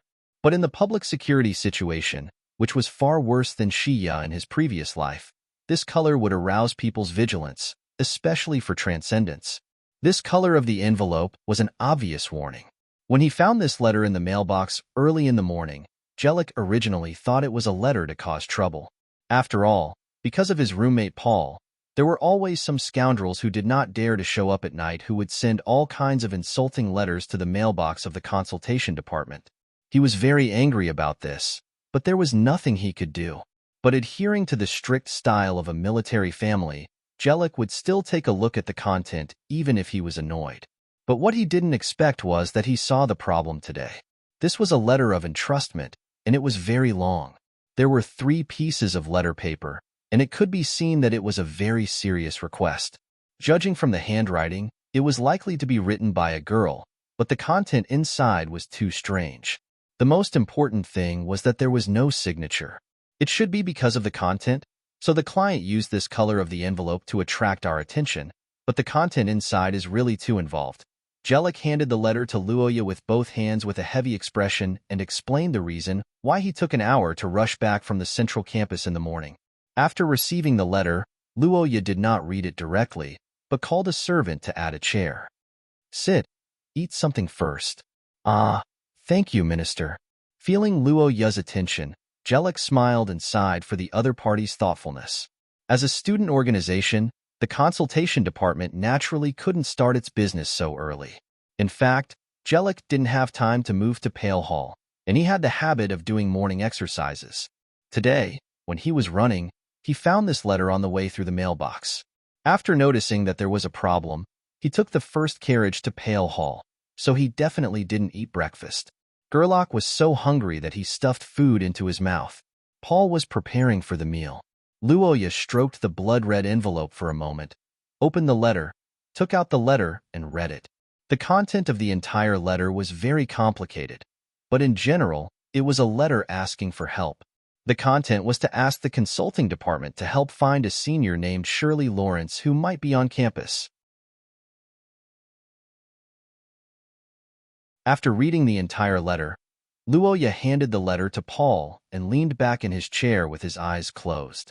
Who would have thought that the first incident they encountered would be this? The black-haired youth sighed in his heart, his expression slightly gloomy. The blood envelope incident, this was what Luoya called it. It was the first major incident in the academy in the recorder's eye that the youth played in his previous life. It was also an incident that changed the style of the entire story, making people reevaluate the seemingly perfect academy and the world. Normally, this incident should only appear after a few small incidents, but perhaps because Luoya changed something, the few small incidents that were used as foreshadowing didn't appear, causing the consultation department to be idle for half a month. But he never expected that as a result, Luoya and the others would have to face the extremely nasty blood envelope incident when they started work for the first time. The cause of the incident was the disappearance of Shirley Lawrence, a graduate of the academy this spring. Every year, St. Freya Academy's opening season was in early spring, but in fact, the graduation season was also in early spring. It was a model of retiring the old and welcoming the new. As graduates, Shirley and the others had already graduated for 3 months, so naturally, they weren't counted as students. Shirley was born in a small country near the Austin Empire, the Laurent Kingdom. Her family wasn't nobles, but merchants. She was the second daughter in the family, and had an elder brother who inherited the family business, as well as a few younger sisters. Naturally, she didn't have the right to inherit the family business. For graduates of St. Freya Academy who had no family business to inherit, the best place to go was to find a job in Leinster. After all, compared to other places, Leinster not only had concentrated resources, but also had the highest recognition of St. Freya Academy's academic qualifications. As long as they could develop well here, they might even be happier than their brothers who ran the family business back home. As the second daughter of the family, Shirley naturally had the same thoughts after graduation, so she didn't go home immediately. Instead, she looked for a job in Leinster. But she didn't expect the unexpected. Shirley's elder brother and sisters were unfortunately caught in a flash flood when they were traveling, and they died while she was staying in Leinster. Her parents, in their grief, immediately wrote to Shirley to inform her of the incident and asked her to go home.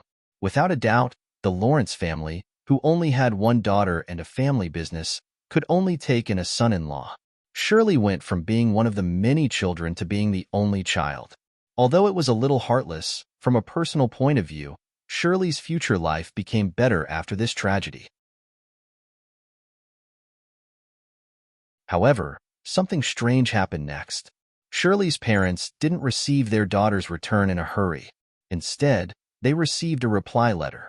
The content of the letter was that Shirley had found a job in Leinster, met a boyfriend, and wanted to start a new life. She thanked her parents in the letter and said that she didn't want to go home for the time being. At first, Shirley's parents thought that the letter was sent by their daughter before she learned of her elder brother's death, so they didn't pay much attention to it.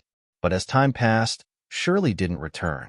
The Lawrence couple, who only had one child at home, thought that their daughter couldn't bear to part with her boyfriend, so they traveled a long distance to Leinster to pick her up, only to find that their daughter had already gone missing. More importantly, according to the receipt records of the Leinster post office, Shirley had actually received a letter from her parents. In other words, she already knew that her other children had died. The letter sent back to her hometown was sent a few days after she received it. It wasn't handled personally, but sent from a public mailbox to the post office. Then, here came the question. Would a person who knew that all her siblings had died in an accident happily write that she had a new boyfriend and didn't want to go home? Would she give up her right to inherit her family's fortune for a new job? Obviously, this was impossible. Therefore, the Lawrence couple thought that their daughter had been kidnapped and immediately chose to report the case. However, Shirley stayed alone after graduation and didn't have any social connections. The Leinster police didn't find any clues after a round of investigation, so the matter was left unsettled. Although the police gave up, the Lawrence couple didn't. After a round of investigation, they received news that someone had seen Shirley near St. Freya Academy during the few days she went missing. Therefore, they approached the academy, hoping to help with the investigation. However, the relevant personnel of St. Freya Academy were not interested in this matter. After all, Shirley had already graduated. Strictly speaking, she was an off-campus employee. Furthermore, there was no evidence that she had once appeared on campus. In the eyes of the school, this matter was simply caused by the Lawrence couple, who couldn't find their daughter. After a symbolic notice, they sent them away. The Lawrence family was only a business family in a small country. Naturally, they couldn't put pressure on a colossus like St. Freya Academy. However, what they didn't know was that a third-year student who had been taken care of by Shirley had started an investigation after learning about this matter. This was also the origin of this letter. The content of this letter is really complicated. At the dining table, Paul frowned after reading the letter. He could clearly feel that this request was different from the rest. Usually, the requests that the consulting department received were at most about the difficulties that the students encountered in their lives. However, the content of this request was far from trivial. It actually involved a missing person case, and even carried a hint of danger. If this letter was true, then accepting this request was equivalent to the consulting department participating in the investigation of Shirley's missing person case. Once they found clues, it was likely to involve a crime, and the impact would be huge. This was also why Jellic had hurriedly come to Luoya after reading the letter. However, if they didn't accept this request, once Shirley was really still on campus and something happened to her, Paul and the others would inevitably blame themselves.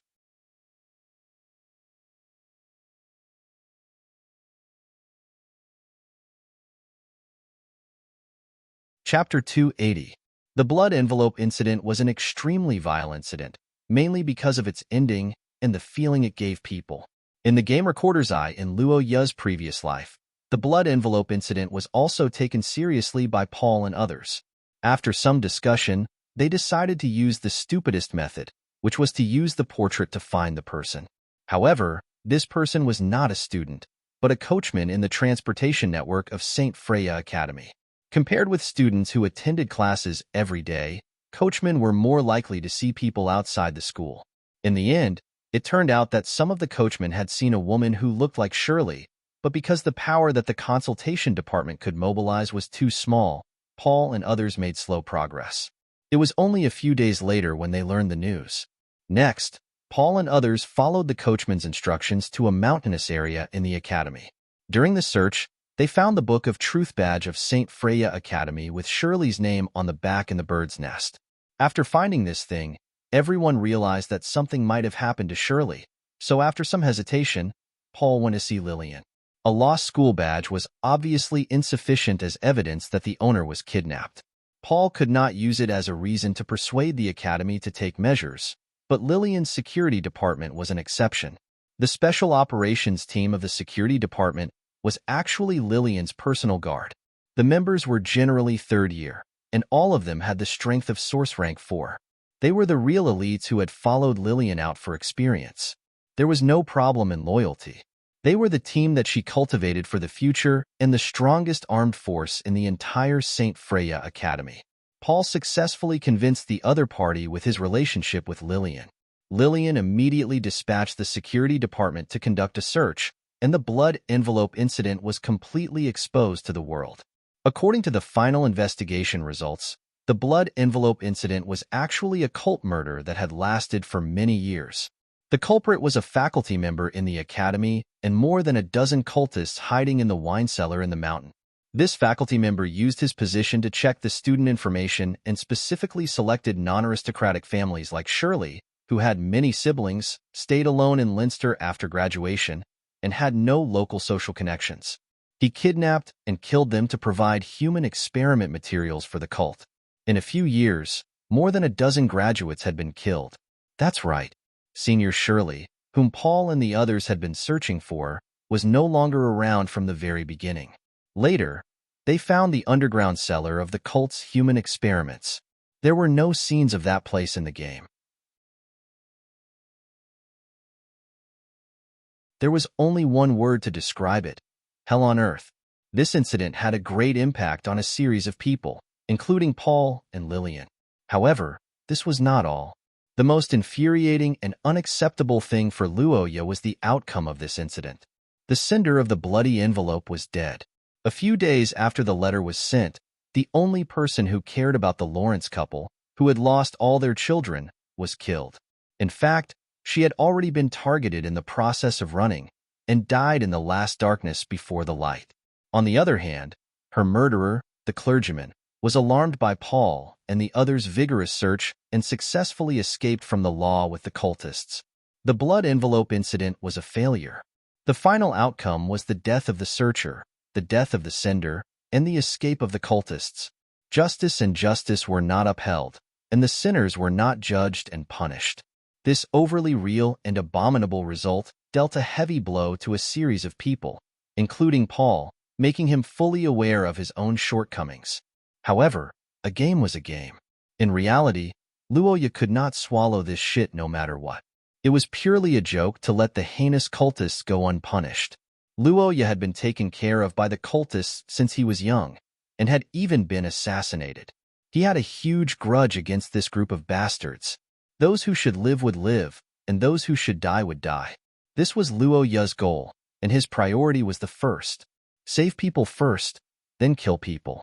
So after receiving the bloody envelope, Luoya, who decided to accept the commission, did not take the path of the original work. Instead, he immediately began to look for the sender of the bloody envelope, hoping to save the only person who still had hope in this incident. However, there was a big problem in this matter. Luoya did not know the identity of the sender. It was not that Luoya's memory was bad, but in the recorder's eye, this paragraph was a narration describing the outcome of the incident that Paul heard. The name and appearance of the sender did not appear in it. The picture was Paul's memory. It was the beginning of the incident, and it was also the last bloody envelope of the sender's life. The lack of this information made Luo Ya's progress very difficult. The main reason was that the letter appeared late at night. It was basically certain that no one in the consultation department had seen the cinder, and it was probably too late to find the possible witnesses. After understanding that there were no direct clues, Luo Ya also thought about whether Margaret of the School of Management would be monitored, but he shook his head when he thought of the building of the consultation department. The place where Margaret existed must have a crystal ball. This thing existed in all major teaching facilities, but there was no such thing in the consultation department building on the edge of the central campus. There was no such thing in the entire student group activity area nearby. After all, Margaret was responsible for managing the college facilities, not the students. It seemed that the only clue was this letter. If he couldn't find it, he could only launch a large-scale search. Luo Ya at the dining table thought so. He opened his eyes and studied it with the other two people. Can you roughly deduce the cinder based on this letter? After hearing that Luo Ya wanted to find the cinder, Paul had no doubts and decisively supported him. After all, the consultation department was now the front desk of the Blue Rose faction. If they were mobilized on a large scale because of a fictional matter, they would undoubtedly be treated as a joke. Therefore, it was natural to find the cinder first to confirm the authenticity of the letter before acting. Regardless of the reason, the three people had the same goal. Under the observation of Luo Ya and others, the cinder's identity was indeed revealed. This girl should be from Austin. Hey, brother Luo Ya, how did you know? The sentence. In Paul's surprised gaze, the black-haired boy narrowed his golden eyes and pointed to a sentence in the letter.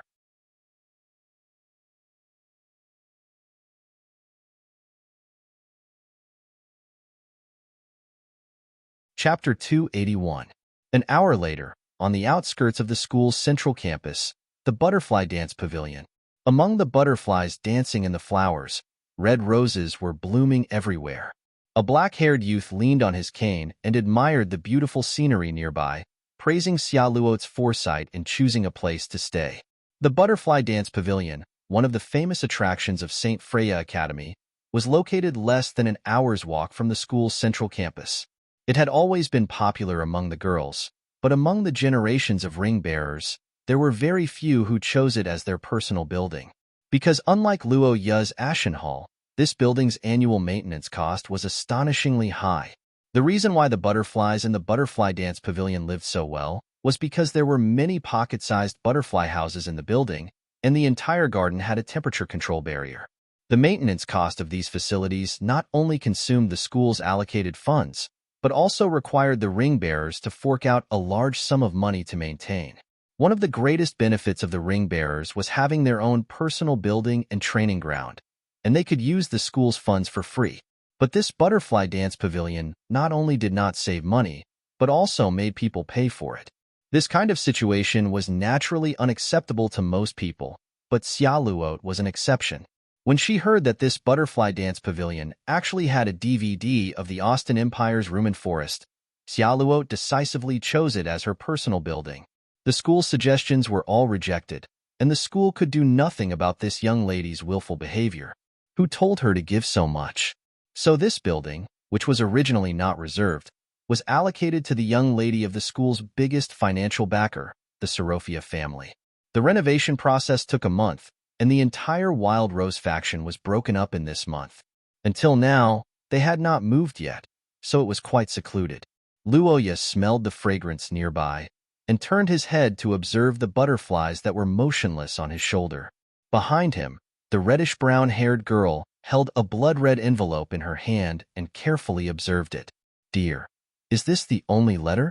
Seeing that Xia Luo seemed to be in a difficult situation, Luo Ya turned around and asked. The reddish-brown-haired girl thought for a moment and nodded lightly. Yep. Although I don't have a name or specific information, she used a spell, so the specific divination conditions are valid. However, the more vague the conditions are, the more vague the results will be. So, you need to be mentally prepared. It doesn't matter. Just give me a general range. Luo Ya said as she spread out the map of St. Freya Academy on the table. The reddish-brown-haired girl nodded and took out an Austin Empire gold coin and walked to the table. Using gold coins from the Austin Empire from hundreds of years ago can probably increase the accuracy. The rest will depend on the traces of the spell she left behind. As Xia Luot spoke, a strong wave of curse power began to spread from her body to the surroundings. Her ancient bloodline boiled under the influence of the young girl. A starry sky appeared behind Xia Luot, and an ancient god shadow protected her under its body. It held a scepter in one hand and a scale in the other. It was the arbiter of fate. Ding! At this moment, light gathered in Xia Luot's hand. With a flick of her finger, a dark golden coin was thrown into the air. After a long flip, it landed on the table where the map was placed. After bouncing for a long time, the coin was deducted, and the final result of the divination was revealed. This place is, the reddish-brown-haired girl's spell power slowly retracted, and the golden divine elephant also disappeared. Xia Luot walked to the side of the map and looked carefully. She found that the coin was located in a dormitory area near the central campus. This is the third dormitory area. The buildings are relatively new and close to the commercial street. It's a single-room dormitory, and the accommodation fee is more expensive than the first dormitory area. Generally, it's for the wealthier nobles, and most of them are girls. The black-haired boy recalled the map of the academy and the information he collected in the past month. He gently picked up the coin on the table and revealed several buildings in the southwest corner of the third dormitory area. His heart that had been hanging in the air finally relaxed a little. Dear, is this okay? If it's in the dormitory, the flow of people. No, it's enough. Because the third dormitory area was relatively high-end, the buildings only had 5 floors, and each floor had 2 residents. In other words, each building had only 10 people, and there were about 100 students in the southwest corner. Among these 100 students, it was impossible to find a girl who was born in the Austin Empire, who was good at the School of Transformation, and who was in contact with Senior Shirley. As for the specific investigation, it was actually a small problem, because Luoya was not alone now. The entire consultation department, as well as the Green Rose faction behind her, would take action, save the Cinder, and bring the villain to justice. This time, it must be. Luoya tapped her fingers on the table and made up her mind. In the evening, Luoya walked alone in the shadows of the dusk, looking at the road ahead silently.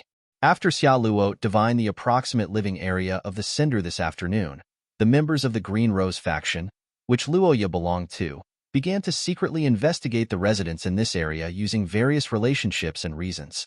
So far, half of the people had been investigated.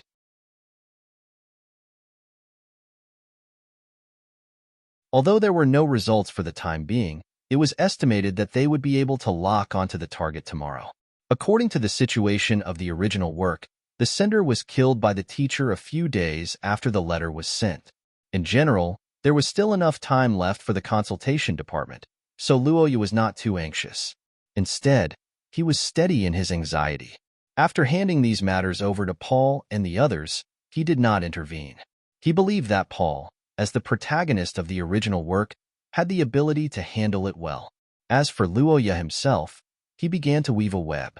Although the mastermind of the series of serial murders of graduates was the teacher, the purpose of the blood envelope incident was to provide the evil cult with human experiment materials. The real root of the evil was the cult. If he did not eradicate it, how could he face the students who were tragically murdered? At least, Luoya would never be satisfied.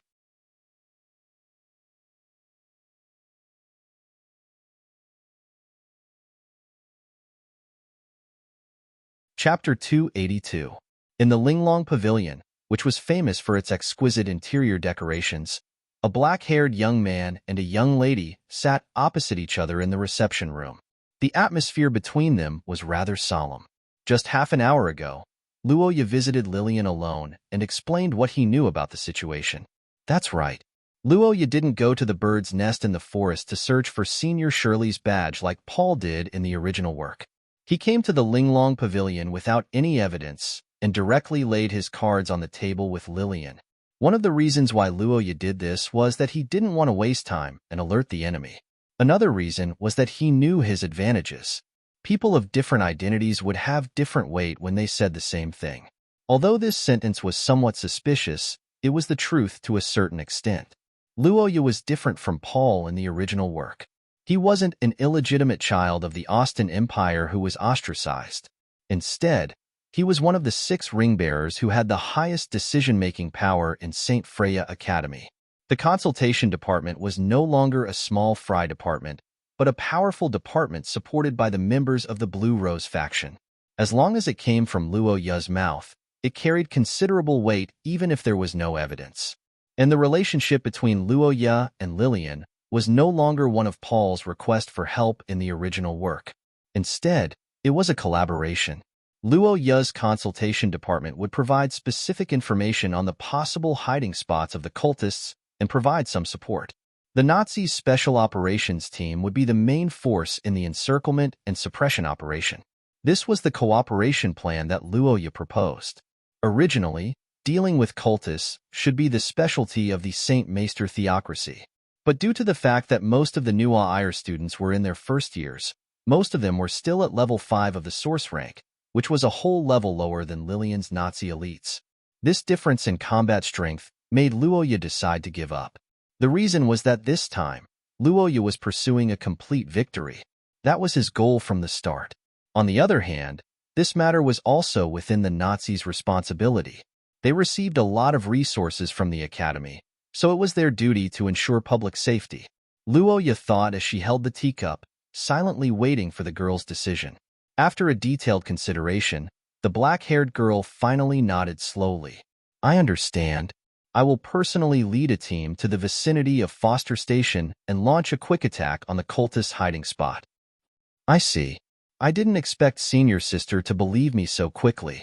Luoya, who was prepared to waste his breath, was interrupted by Lillian.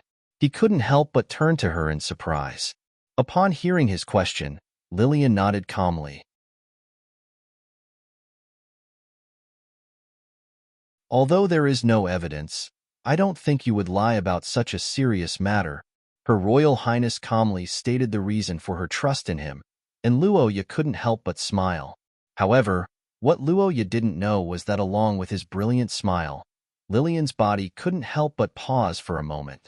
Her purple eyes that sparkled with wisdom stayed on his body for a long time before she lowered her gaze. It was this feeling again. The black-haired girl picked up the teacup and sniffed the steaming aroma. Her fingers gently slid along the edge of the teacup, and she couldn't help but sigh inwardly. I don't know what's wrong with me recently. In the past month, Lillian and Luoya spent a lot of time together. They attended classes together during the day and had to make up lessons at night. Through this constant contact, especially the practice of the spell compression class, Lillian naturally had a certain degree of understanding of Luoya. He was serious in his studies, tenacious in the face of difficulties, and unwilling to admit defeat. However, his personality wasn't too strong and was more of a gentle type. But just like the murderous aura in the beginning, Lillian also discovered some peculiarities about this young man. For example, Luoya had a lot of troubles in his heart that didn't match his age. The so-called troubles in one's heart were the product of worry, fear, vexation, and other emotions piled up together. Its creation was inevitably accompanied by enormous pressure. In other words, Luoya lived in a high-pressure environment almost all year round. Before coming into contact with Luoya, Lillian couldn't imagine this at all because Luoya had almost no external reaction to this pressure. He was probably used to it. Perhaps the people around him, and even Luoya himself didn't realize it. But in the process of interacting with his spells, Lillian inexplicably felt like she could read him. If Luoya was a book, then Lillian's tutoring was like accidentally flipping open the cover of the book. The interaction of spells was like reading time. Although it wasn't long every day, it constantly deepened Lillian's understanding of Luoya. More importantly, Lillian's state of mind gradually changed. Lillian had a strange emotion that she didn't know where it came from. It was a wonderful emotion mixed with heartache and pity. This emotion made the usually cold Lillian think of some inexplicable things when teaching Luoya. Was it too harsh to say that? Considering his enthusiasm, it was fine to go easy on him a little. Such thoughts that had never crossed Lillian's mind when she was tutoring Luoya in the past flashed through Lillian's mind. Lillian liked how Luoya would smile brightly whenever he improved or when he heard her ambiguous words of praise. She couldn't help but stare at Luoya for a while every time. Fortunately, Luoya was quite slow in this aspect and didn't pay attention to it. On the other hand, Lillian hated how disappointed he was. Every time she saw him, she would feel as if something was pressing down on her heart. She would subconsciously tone down some of her harsh words. This time, Luoya came to visit her alone. It wouldn't be an exaggeration to describe what he said as shocking. But even so, Lillian still believed him after analyzing the situation. It could be said that this was inseparable from the 1 month they spent together. You said before that the consultation department has identified 2 suspicious locations. In that case, my operation team will also be split into 2. We will each lead a team. That way, it will be safer. Lillian took a sip of tea as she sensed the subtle emotions in her heart. But to her surprise, Luoya actually hesitated after hearing her words. Then, he said something that Lillian couldn't help but frown slightly. "Senior sister, I have some other ideas about this." The black-haired young man thought for a while and told her his battle plan.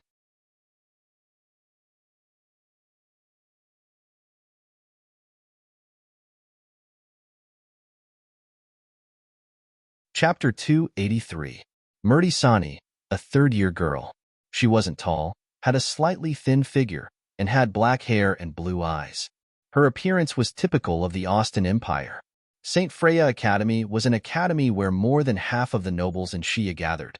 Although the Sani family had some assets, the identity of a viscount's daughter wasn't that noble. In addition, Murty's results in actual combat were mediocre. Therefore, even though she was a third-year Austin, she didn't join Lillian's Purple Rose faction. She met Shirley in a small musical instrument club. The 2 of them were juniors and had performed together at the Academy's anniversary last year. It could be confirmed that they had a deep friendship. After reading the entire report, the black-haired young man at the end of the long table crossed his arms and pondered. On both sides, Paul and Gerlach, who had heard Luoya's summary of the incident, also had heavy expressions, waiting for the next instructions. They had to admit that the current situation had completely exceeded their expectations of this strange department. Originally, Paul only wanted to set up an organization to help students in trouble, just like how Luoya had helped him. The worst-case scenario was to prevent school violence. But now, they were unexpectedly involved in such a terrifying incident. That's right, this blood envelope incident was a cult incident that involved dozens of murders. It was a major case in any country's capital. What was even more terrifying was that this incident was like all other cult incidents. Only a small number of people could fully believe it. The teaching staff couldn't be trusted, the coachmen couldn't be trusted, and the majority of the students couldn't be trusted. They could only rely on some members of the 2 factions. The third-year students who had experienced experience were still fine, but for the first-year students who had just entered the academy, this test paper was seriously out of their scope. In the quiet conference room, Paul repeated his deep breaths. His palms were sweating. In his half-year life as a prince and more than 10 years of farming life, he had never seen such a huge, evil act. Gerlach, who was sitting opposite him, also had an ugly expression.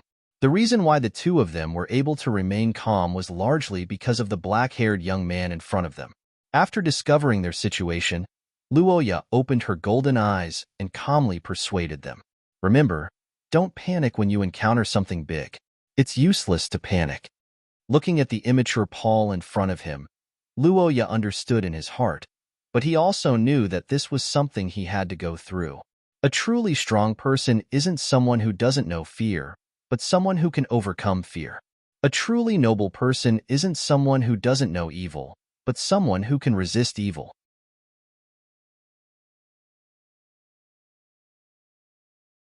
Paul can become that kind of person, but it still takes time and a little help from Luoya occasionally. This raid on the evil cult gathering point is a joint operation between our 2 factions. Although Blue Hall's strength isn't enough, we still need to send some people. That is, the 2 of you and the elites who have been in the source class for more than a year.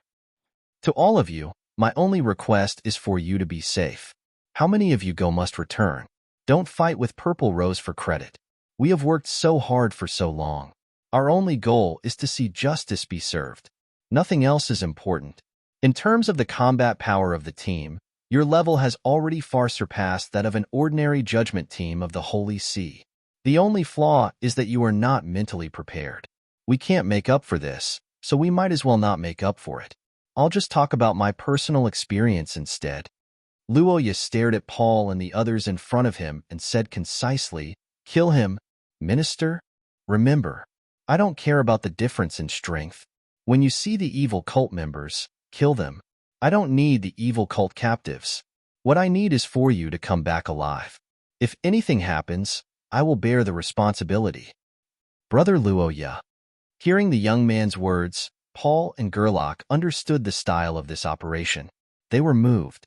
Luoya smiled. "It's good that you understand the focus of the operation. I can't care about the rest. After all, I have to carry out my own mission next," the black-haired young man said and silently picked up the information on the table. "Sorry, we don't have any news about Shirley here. She hasn't been here since graduation." "Oh, I see. Thank you. Sorry to bother you." In the musical instrument store on the commercial street, a long-haired and artistic girl politely thanked the store manager after listening to his words. She turned her head and left with some disappointment. On the morning of the rest day, the commercial street was bustling with people. The dating couples were laughing and chatting happily. However, Melty, who was walking on the street, felt like she was in two different worlds. More than a week ago, Murdy met the parents of her former good friend, Senior Shirley, who had taken care of her. When they found out that Shirley was suspected to have gone missing in the academy, everyone else thought that it was the nonsense of an old couple who had lost all their children. Only Murdy was shocked and realized that something wasn't right. This was naturally not because the girl had any special ability. In fact, the reason why Melty was sure that Shirley was missing on campus was that she had a clue that others didn't know. That was the curse vessel communicator. Curse vessel communicators were generally sold in pairs, and many of them were cute dolls. It was common for girls to give each other gifts to show their friendship.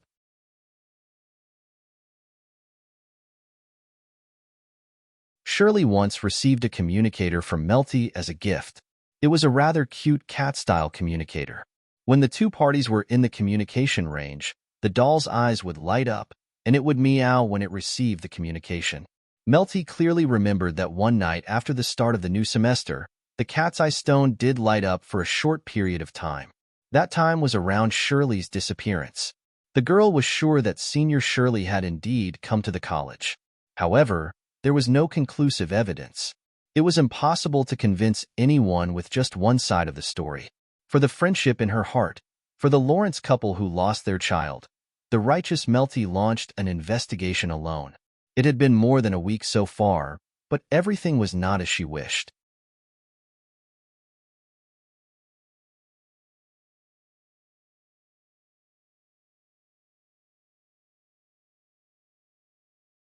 Chapter 284. St. Freya Academy's monthly break was a total of 5 days. This was a great thing for Luoya because no matter how the students of the security department and the consultation department tried to hide it, their absence during classes couldn't be covered up. That's right. Lillian's special operations team, Paul, and the others had secretly hidden in the forest near Forster Station. Due to the distance and time constraints, they couldn't attend classes and carry out missions at the same time. Although the absence of a few people in a large class with hundreds of people wouldn't be noticed, the absence of teachers like Lillian and Luoya was still very obvious. Although Luoya felt that the possibility of there being cultists among the students was relatively low, he still couldn't completely rule out this possibility. Once the matter was exposed, this operation would become a wasted effort. The only reward was probably to protect the sender. Therefore, the best time to act was before the end of the holiday. According to Luoya's memories, the enemy did indeed make a move during this period. If he guessed correctly, it should be at the end of the holiday, right before everyone was busy preparing for classes. And the location of the crime was in this room. In the dormitory building, the black-haired young man calmly informed the black-haired girl in front of him of his investigation results. He didn't hide anything from her. Before this, he had considered telling her part of the truth to calm her emotions. But after thinking about it, he dismissed the idea. What Luoya needed the most now was for Melty to have a clear understanding of her situation. Only then could he prevent her from doing some impulsive actions that would give others an opportunity to take advantage of her. But inevitably, when she heard that Shirley was targeted by the cultists and that her fate was unknown, the girl couldn't help but cry uncontrollably. "I'm sorry, sir. I can't help it," Melty said as her tears fell uncontrollably. Luoya looked at the girl and didn't say anything. He knew that Melty needed to be released now. The grief of her good friend's calamity and the fear of being targeted by the cultists were too heavy for a young girl, but it was also something she couldn't escape from. But unlike in the game, Luoya was by her side now. "Miss Melty, I understand the pain and fear in your heart, but I have to tell you that you're not alone now. Your actions aren't meaningless." The black-haired youth looked at the crying girl and did not say anything to comfort her. Instead, he told her the truth in the most gentle tone. "Although I'm the only one here, there are hundreds of people who are supporting this operation and working hard behind the scenes, including our two teams who are about to clash head-on with the cult. I know your fear, but please trust us. Trust our determination to protect you and defend justice against evil."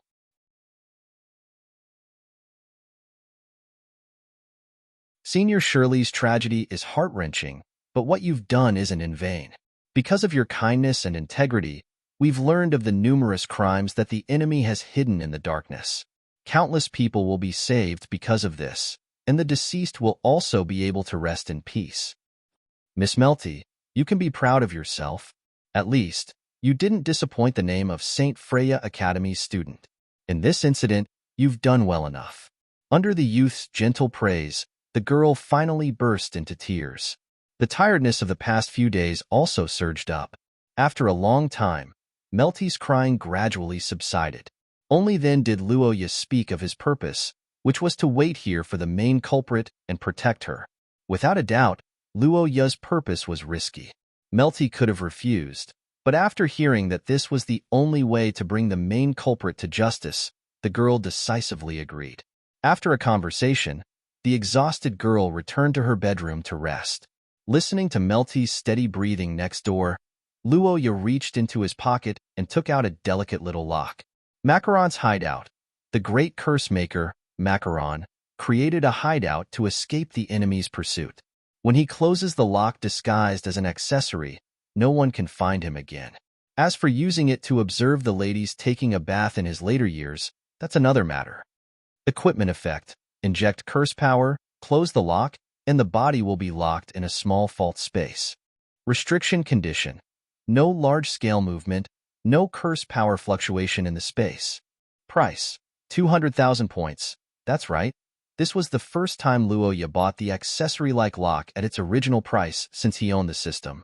This was the reason why Luoya was confident that he could protect Melty without alerting the enemy. Macaron's hideout was a rare space curse item. It could form a small fault in the space within a few meters of Luoya, making him unable to observe from here. However, due to the instability of the space, once Luoya ran out of the range or used a curse, the space would crack and disappear. This property made Macaron's hideout difficult to use for a sneak attack because he must come out first if he wanted to attack. However, it was still very useful for sneak attacks, hiding, or in this special period. The young man sat down on the sofa in the living room, then reached out to his waist and buckled the lock. At the moment when the lock was closed, a strange fluctuation came from his waist. Everything in Luoya's vision seemed to be covered with a layer of gray color in an instant. From this moment on, Roja's influence on the real world was completely eliminated. For example, although he was sitting on the sofa in this space, there was no trace of him on the sofa in the real world. There wasn't even a dent in it. The black-haired young man looked at everything around him and nodded with satisfaction. Then he closed his eyes to rest.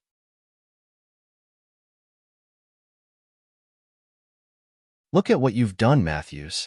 In a dark room, a stack of documents on the table under the candlelight was slammed down. Two black-robed men sat opposite to each other at the table. One was a middle-aged man named Matthews, and the other was a masked man with a hoarse voice. At this time, Matthews, who was called by his name, bowed his head and did not speak. His eyes were on the top of the documents on the table.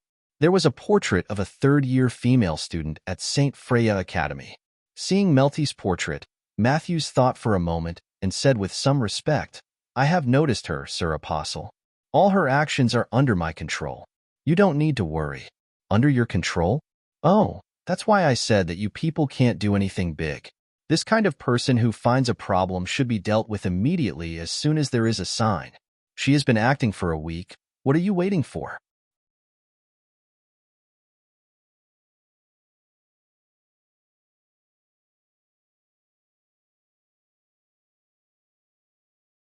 Chapter 285. It had been 3 days since Luo Ya's ambush.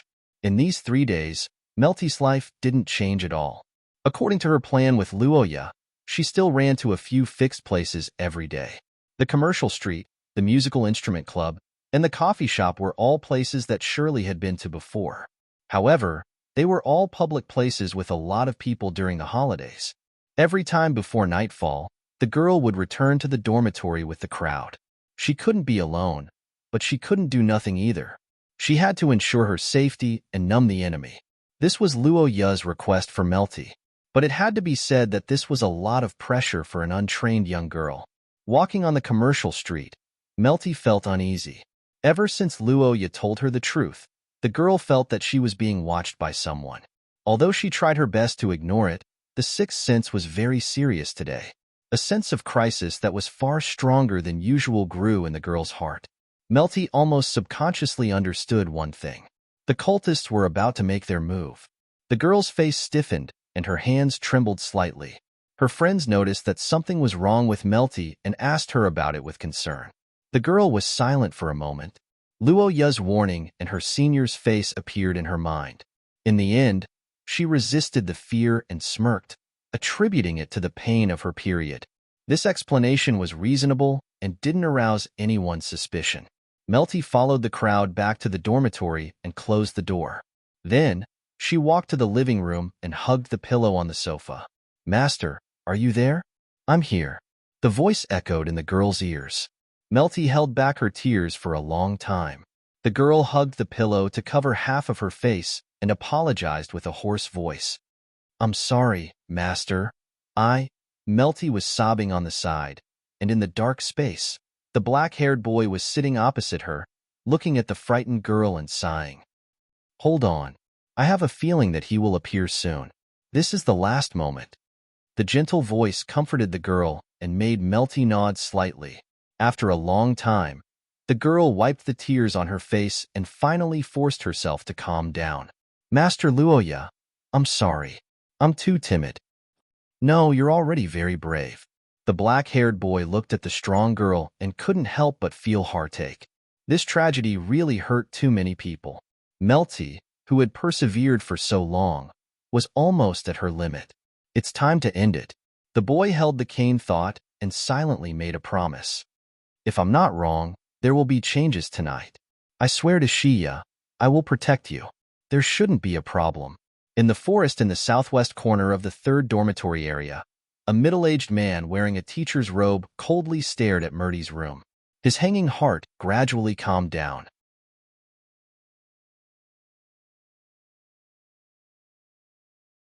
Although the apostle's strict orders made Matthews nervous, after a day of observation, Matthews didn't see anything wrong with Melty's actions.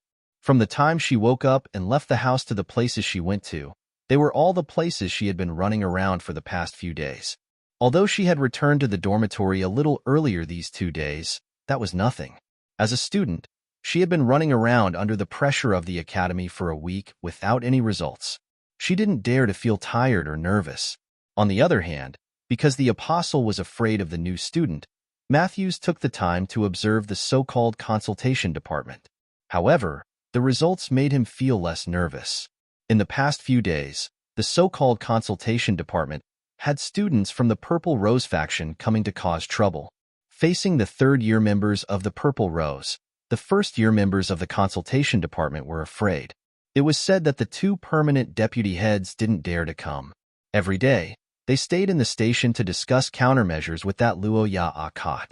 In order to avoid being seen as retreating, the Purple Rose faction even dug up a swimming pool and hired a bunch of coachmen to transport the soil.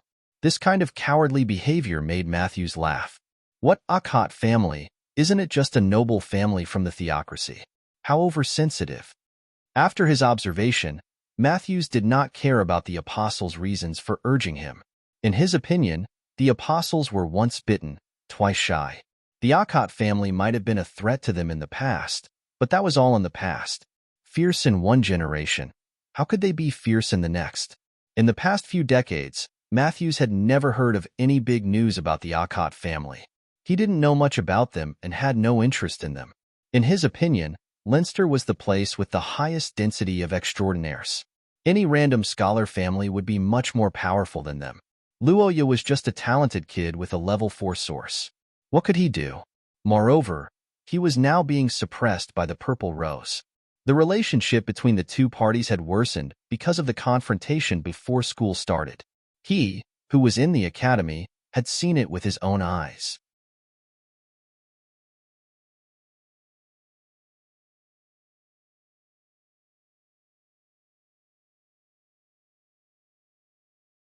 Chapter 286. After 3 days of not eating, drinking, or sleeping, Luoya successfully waited for the prey. At the same time, in the nearby forest, the black-haired girl opened her eyes at Paul's reminder. The twin stone was a magic or unique to Shiya. It was generally born when two were joined together. After being cut apart, when one of them was injected with curse power and emitted light, the magic in the other or would also be stimulated. A crimson light flickered in the small stone in Paul's hand like blood, as if reflecting the surging killing intent under Lillian's calm appearance at this time. The girl stood up, and the nearby guards in the name of the security department immediately stood up together and quickly divided into 2 teams according to the previous plan. Let's go. It was a simple sentence, but it carried a weight that was completely different from usual. In the darkness of the night, the group split into 2 groups and rapidly approached their destination. At the same time, the hoarse caws of crows rang out in the wine cellar. The butchers, who were stained with human blood, raised their heads and looked at each other. News from the bishop.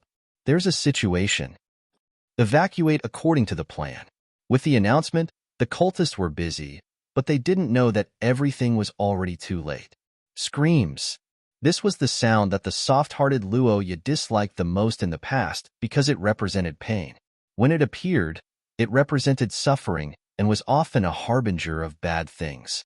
However, today's matter was different. In the house, listening to Matthew's screams, Luoya's depression that had accumulated for 3 days seemed to have been vented. The smile on his face became more and more brilliant with the passionate tone of his voice. The screams of a sinner may not be pleasant to the ears, but it was indeed satisfying. The teenager who hated evil as if it were his enemy commented, while the person who screamed leaned against the wall with an ashen face. Fellow student, what are you trying to do? Attacking a teaching staff is a serious violation of the law and school rules. Matthews, who only had one arm left, roared angrily, eager to buy as much time as possible. Since Luoya appeared here, the situation was obvious. The first-year ringmaster and his department, whom Matthew had always looked down on, had seen Meldy's letter. Not only that, but they also carried out a secret investigation and even released a lot of smoke bombs. Luoya himself was waiting here. They had been exposed, so they had to retreat immediately. Matthew thought so in his heart, but on the surface, he looked like he was just passing by innocently. Secretly, he began to condense his curse power to control his injuries and prepare a killer move, waiting for the moment when Luoya hesitated. Matthews was certain that he had to severely injure Luoya before he could escape.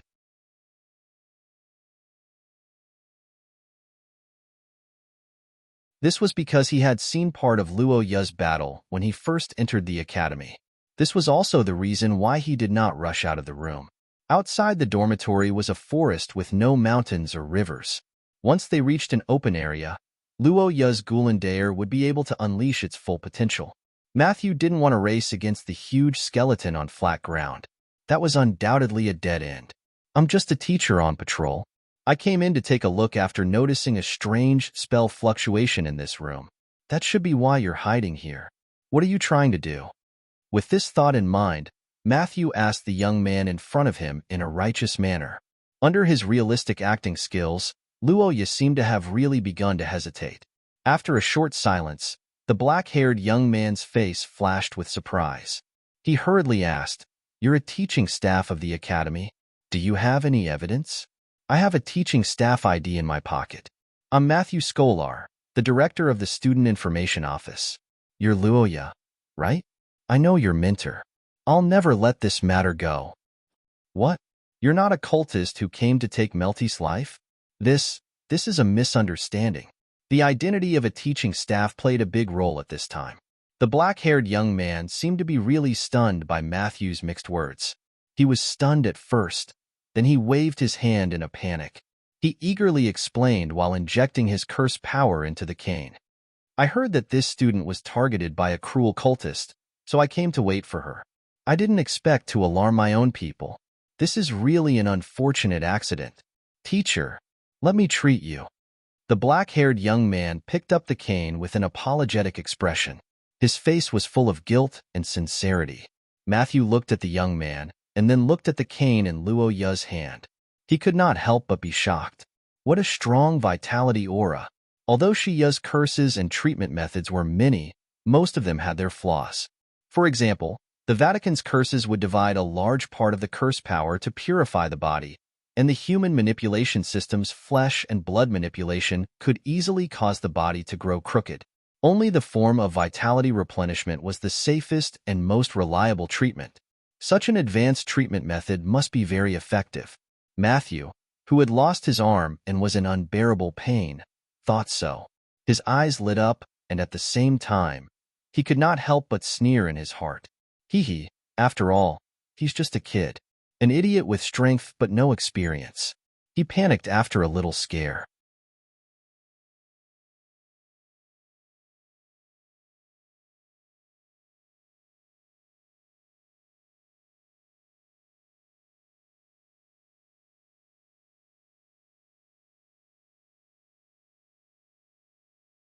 The next moment, black flames erupted from the depths of his body, enveloping him in a flash.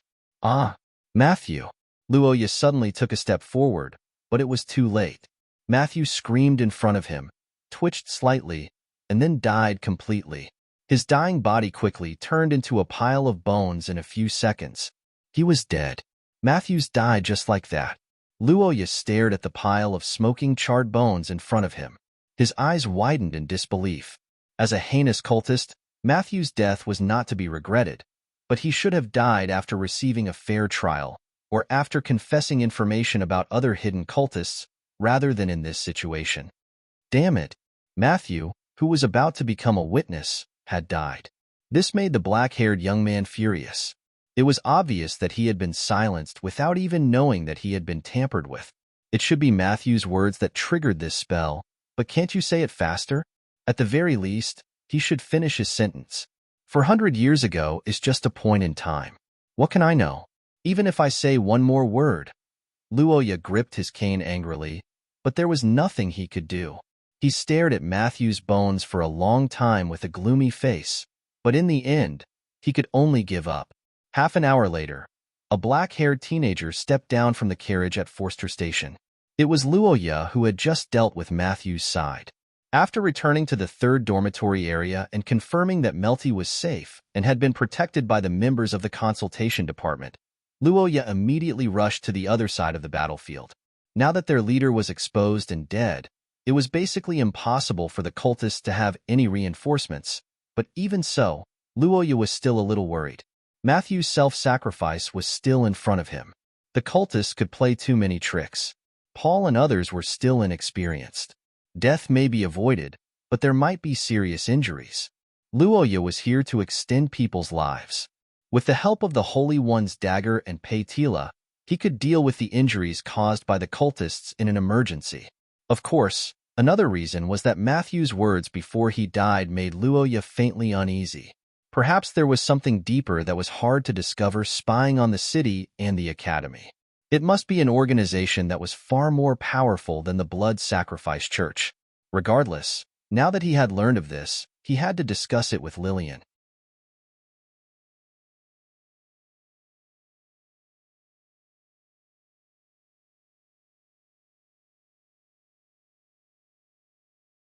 Chapter 288.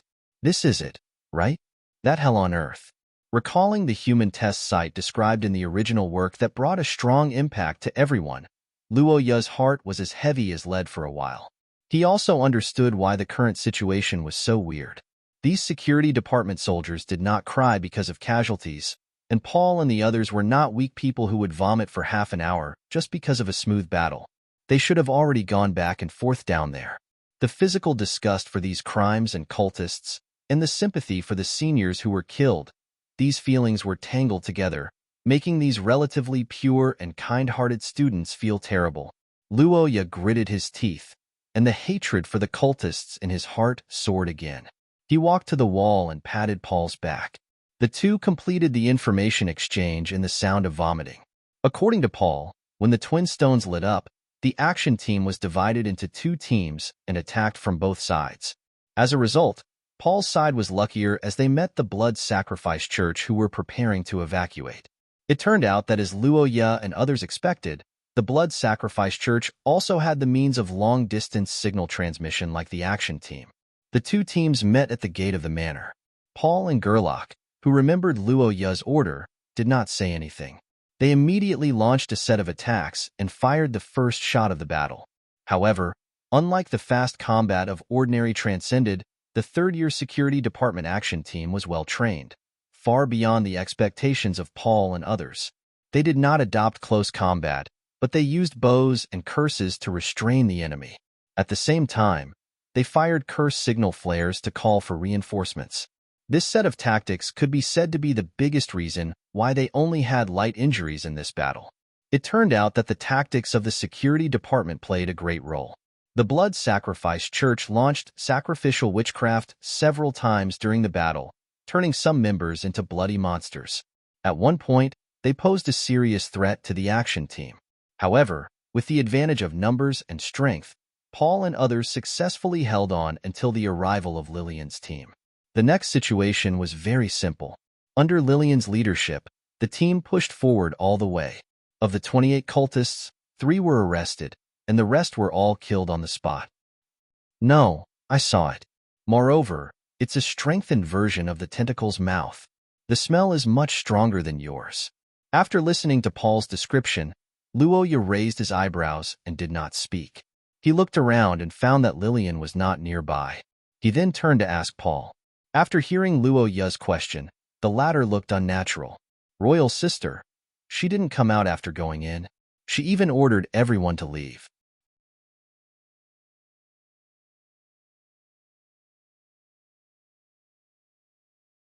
Paul looked at the entrance of the cellar with blood flowing like a monster's mouth and said with an ugly expression. The nearby security department students looked worried when they heard this. Luo Ya was stunned for a moment before he suddenly recovered and stared at the cellar with his eyes wide open. That's right. Lillian should be the one who suffered the greatest impact in this cellar. Luo Ya, who suddenly remembered some plots in the game, frowned. He looked at Paul, who was worried but didn't take any action. After thinking for a moment, he stepped forward. Brother Luo Ya? What are you? Senior Lillian said that you're not allowed to enter, but she didn't say that I'm not allowed to enter. The black-haired young man endured the pungent smell of blood and walked to the entrance of the cellar. He then turned back and said faintly, I'll go and bring her out. Luo Ya had always felt that even among Transcended, his sanity value was extremely high. This was mainly related to his experience. Putting his previous life aside, in this life, Luo Ya encountered a perverted murderer of a cult at the age of 9.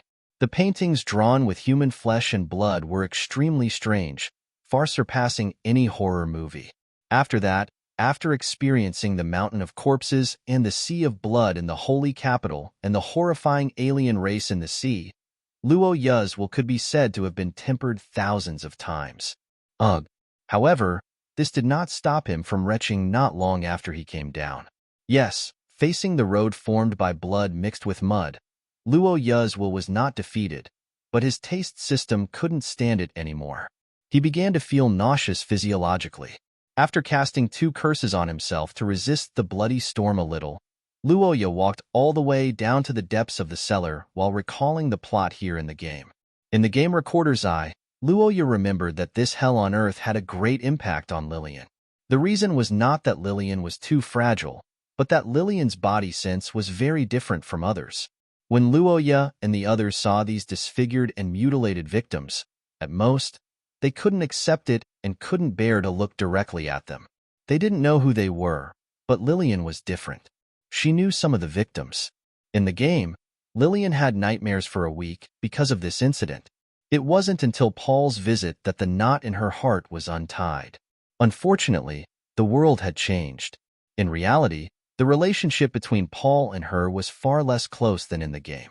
Now that Lillian was at the scene, her reaction was probably far more intense than having nightmares. Stepping on the wet and disgusting road under his feet, Luoya walked through the uninhabited test site with a heavy heart. The young man frowned and walked to the end of the cellar. He finally found Lillian in a room similar to a cell. You're tuning in to the Romance Rendezvous YouTube channel. We're so grateful for your support, and don't forget to subscribe to join us on this incredible journey through captivating stories. Your generosity through donations truly makes a world of difference, as it's the primary source of revenue that allows me to expand and enhance this channel for you. Thank you from the bottom of my heart for being a part of this adventure.